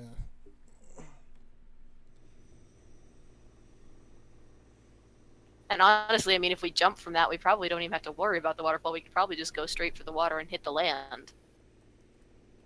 Wasn't it like 150 foot or something like that? It's 100 Something like feet, that. but I mean, if you're landing in water, it's deep enough. You should be fine. I say if there's a waterfall, it's got to be deep enough to. Yeah. Well, that's the opposite side of the waterfall. It's the opposite direction. But I mean, if there's a waterfall going into that amount of water, the water's going to be deep enough to handle the fall of 100 feet. So we could literally just jump down, swim straight across to the land right there, and go out on the right-hand side. But you'd be without equipment. But we'd be without equipment.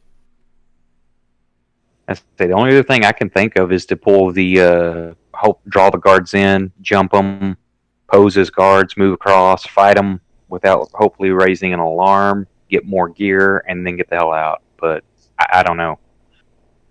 I mean, the way rat idea is a good idea. We potentially risk. It was not a good idea. It was purposely not a good idea. Yeah, I know, but I mean, we risk them. That's the thing. Is it's like they're gonna know if they catch them that we're fucked.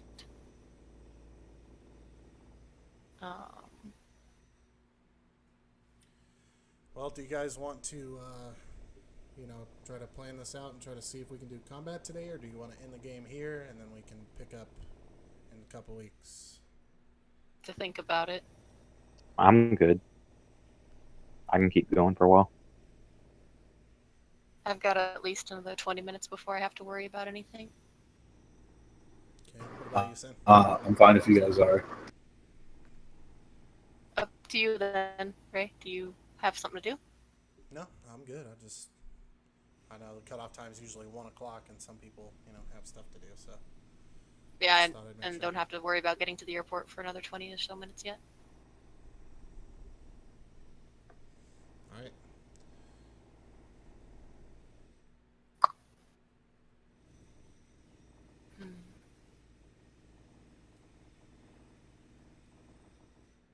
So if we ask again, they still have no input.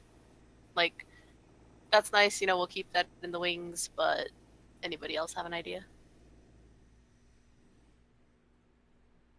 That doesn't involve poking the spider for 20 gold?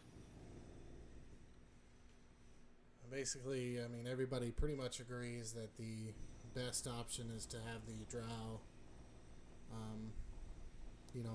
come back out of the cell and go to the guards and, maybe leave the cell unlocked or something, and then go to the guards, kind of try to keep them as quiet as possible while a few others rush into the tower, a few at a time. And then once you guys get all your equipment, then you can just run out of there, run down the stairs, and book ass to the water. So we need could rush the armory first. I can, if you give me the dagger, I could rush and cut them pretty deep. Yeah, but there's 3 of them, and one of them's an elite. 3-on-1, straight off the bat, you wouldn't last. Get these pulled up here. Well, I need some backup. And we have the club. You say I said give that that pipe club, whatever we have that I found, to the orc. Let him charge in if he's willing, since he's the big badass, and take on the elite while the rest of us get behind him. Do I sense distaste for the orc? No, I just you detect me trying to save my ass and somebody else get hurt instead. That's a very drow thing. Right. More spiders. 1 second. Well, I mean,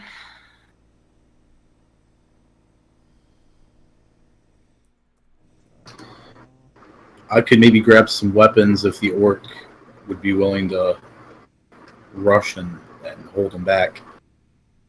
Because one of them would need to open the gate anyway, so it would be just 2 left in the tower.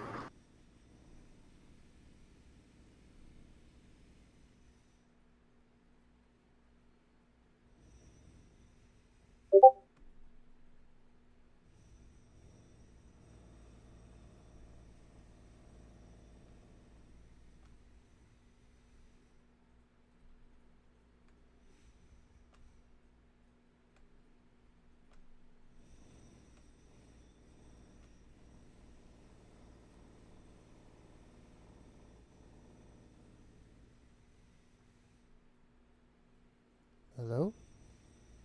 mm, Oh, okay. I was just making sure I didn't like disconnect or something. no, we're all thinking.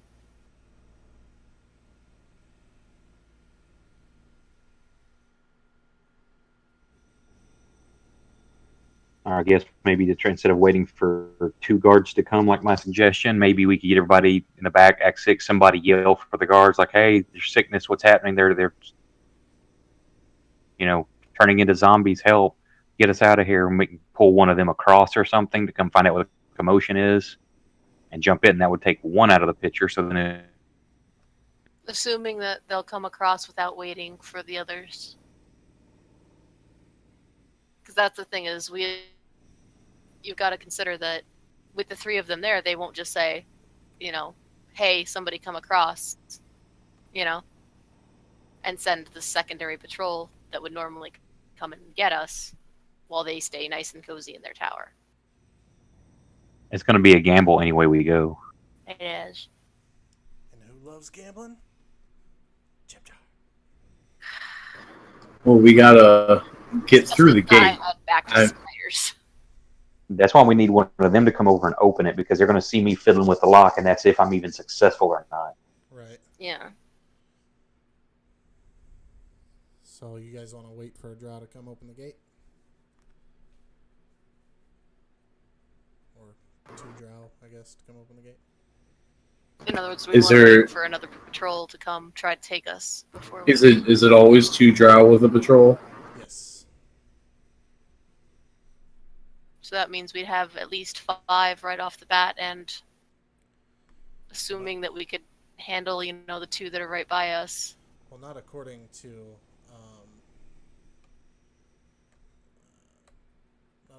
Faye's plan, because if you guys were to lay down, then I would roll to see if both of them came in there to see what's going on, or if it was bad enough they would both have to go in there and see what was going on.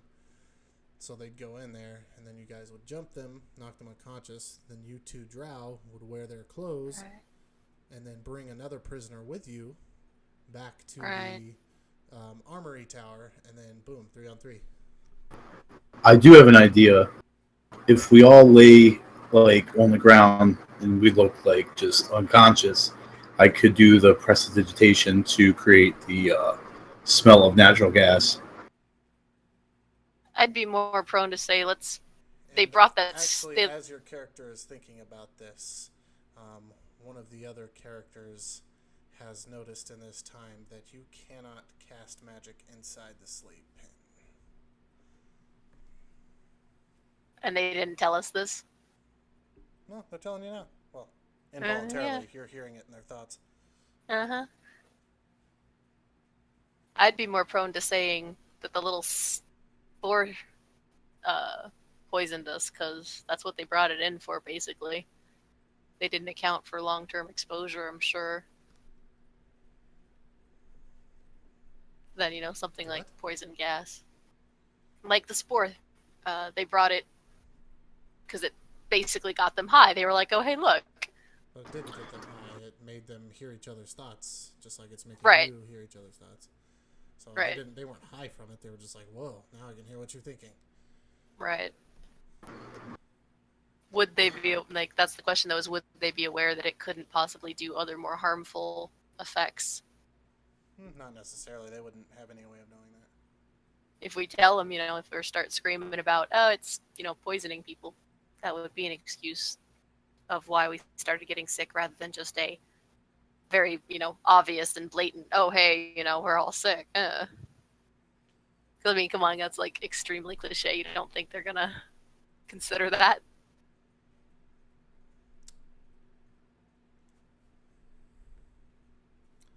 And Stool sends you an image, a theoretical image. And the two drow are walking towards the gate. They open it, and everybody is laying on the ground, moaning, complaining. And Stool is jumping up and down, running around in circles, eeking. And so they're like, what the hell? So they come in to check to see if check to see who all's dead, who all's alive.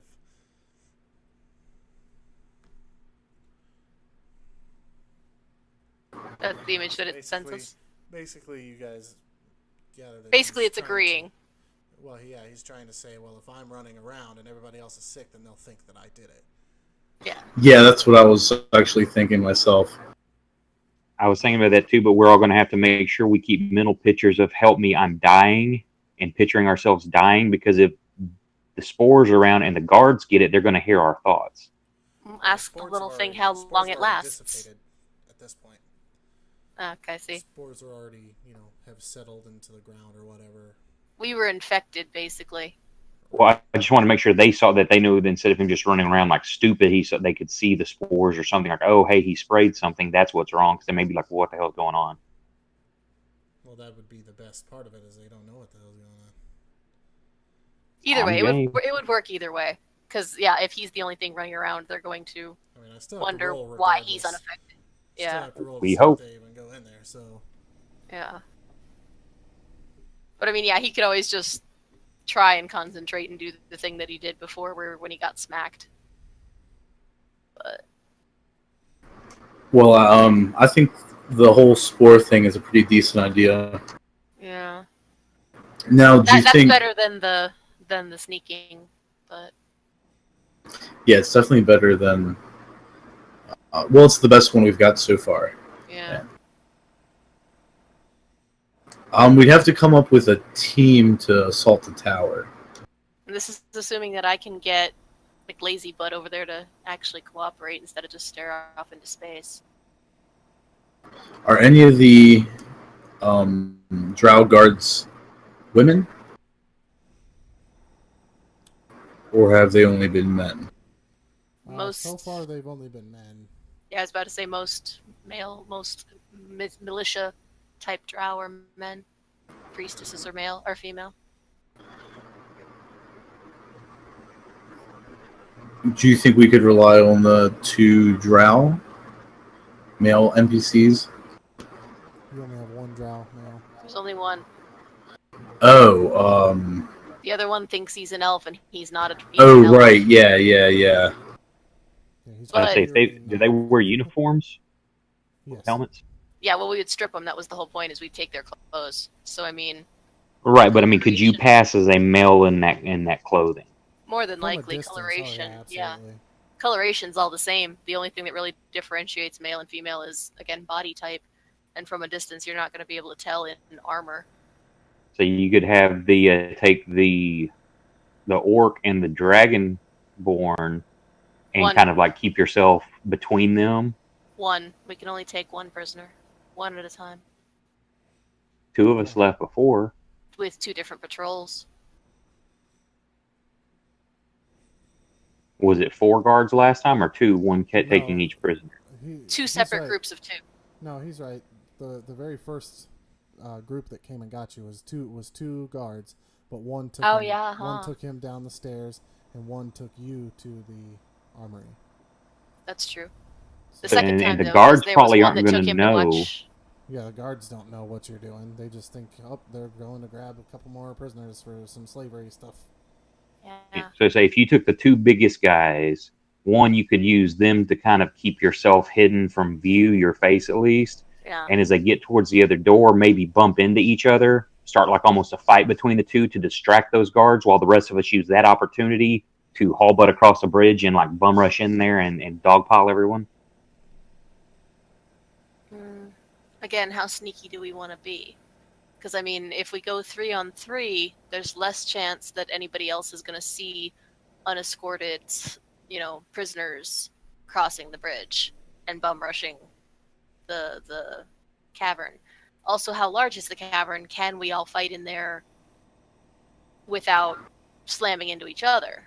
But that may be part of the problem. If you can't fight because there's too many people, means they can't fight because there's too many people. But then we also aren't going to take them out before they have a chance to signal an alarm. Do we know what kind of alarm system there is?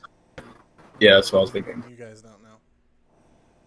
I mean, it could be something as simple as, oh, hey, something's happening over here. Or they could have a horn of some sort. Could be something as complex as a spell.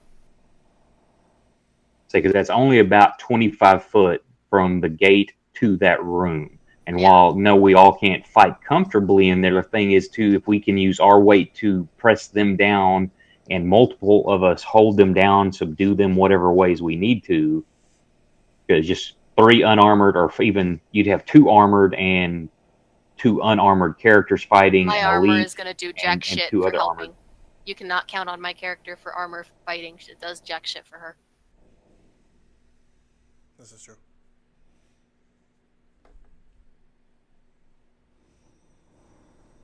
It will If anything, make her yeah. worse. If anything, it's worse. Yeah. Would there, since the Dragonborn's a pretty large dude, as they're walking him through the door, is he going to kind of block view from that?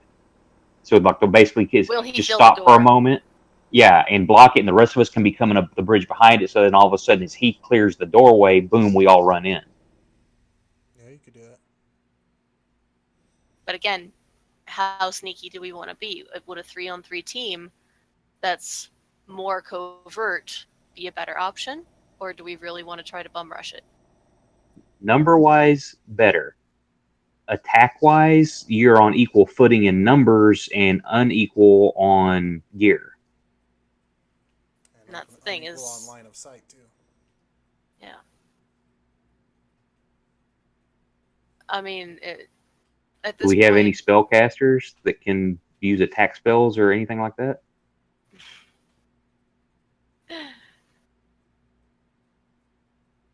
You said we're still connected by the spores, Ray? What?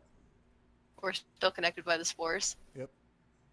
How? Now, magic will work outside the slave pen. Correct. How much of a hidey hole roll does she have to make to keep them from knowing that?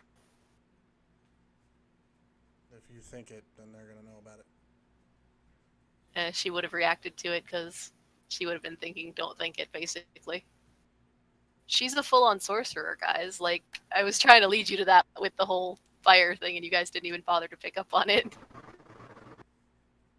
So well, you said out of character you had burning hands. Yeah. And that you could use it. We've been kind of going back and forth. We really haven't been policing which parts of this is OC and which ones aren't. Right. Well, but yeah, she's a full-on sorcerer, so it looks like we have to cross that bridge one like a straight, single file line.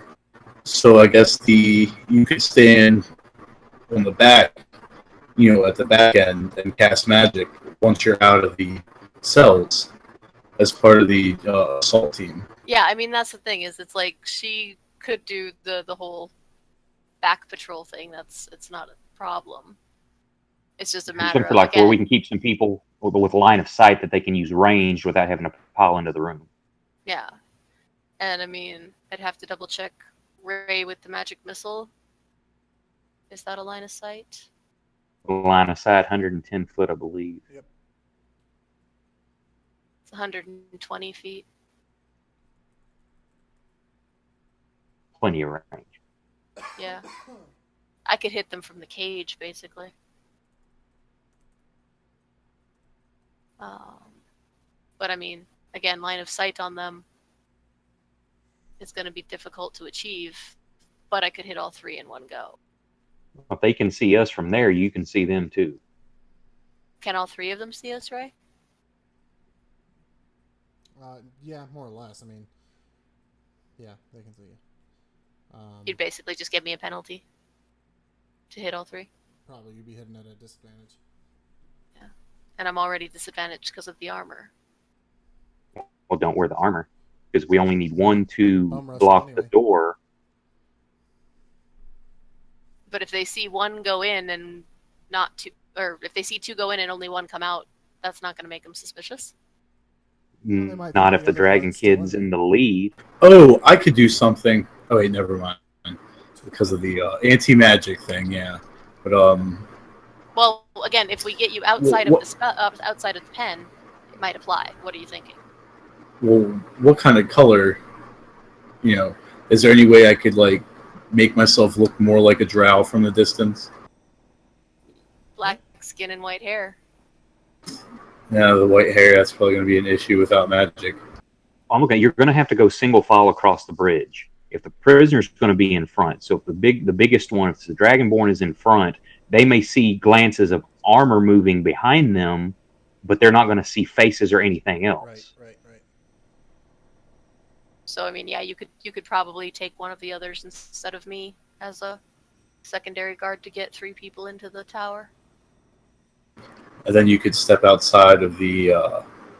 Once all three of us are in the tower, you could step outside of the cell and cast from the I guess the bridge. Yeah. So it'd be like 4-on-3 at that point. And I can try to sneak in and hopefully get a sneak attack. I can use that arrow or whatever to jab in the neck or whatever. Is there enough space for me to stand, Ray, right there to the right side of the gate where the other tower house can't see me?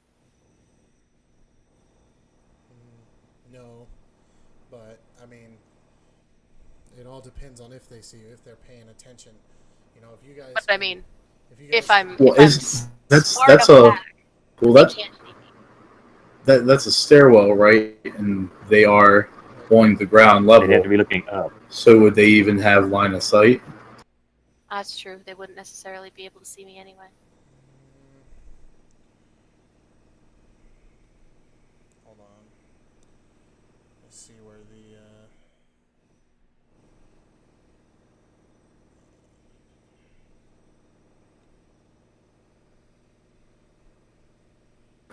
The guards that come in and the patrol guards, what kind of weapons and equipment are they wearing? Typically. 1 second. I know they carry blowguns. Well, Yeah, I have to they- get going either way, so we're not going to have time to fight this out. It'd be best to wait for the Dragonborn as well. Right. Yeah. So I've got to bounce. You guys figure out details if you want, and when I come back, we can debate them, I guess. Alrighty. Have fun in California. Right. I gotta get on a plane first. Right. Alright. Nice to meet Nice you. to meet you guys. Bye. Yeah, good game. But yeah, you guys are right. That's way below line of sight, so they wouldn't even see her anyway. But yeah, we could leave here. What equipment would the guards typically have when they come in? Because I know they had the blow dart gun, and apparently they have some armor. Yeah, 1 second. I mean, not all of them have the blow dart gun, but let me see. Please have a pair of hand crossbows. I think it'd be reasonable to expect at least one blow dart gun to walk through the door.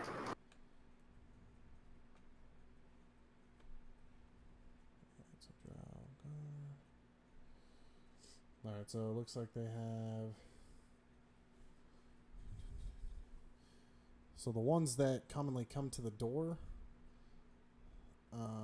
they normally have just spears. They're just carrying spears. And they have... As far as our armor goes, looks like they only have chain, shirt, and shield. At least that's what it has down. And then... But the elite that's inside the thing, he has a lot more weapons, and he has a hand crossbow to shoot his little arrows out of. Yeah, we got to deal with the two that come to us first. So. Right. But yeah, they generally carry spears, and every once in a while you'll have one that has the little blowgun. And shields and spears. Yep. And the shields may come in handy too. Yeah, right.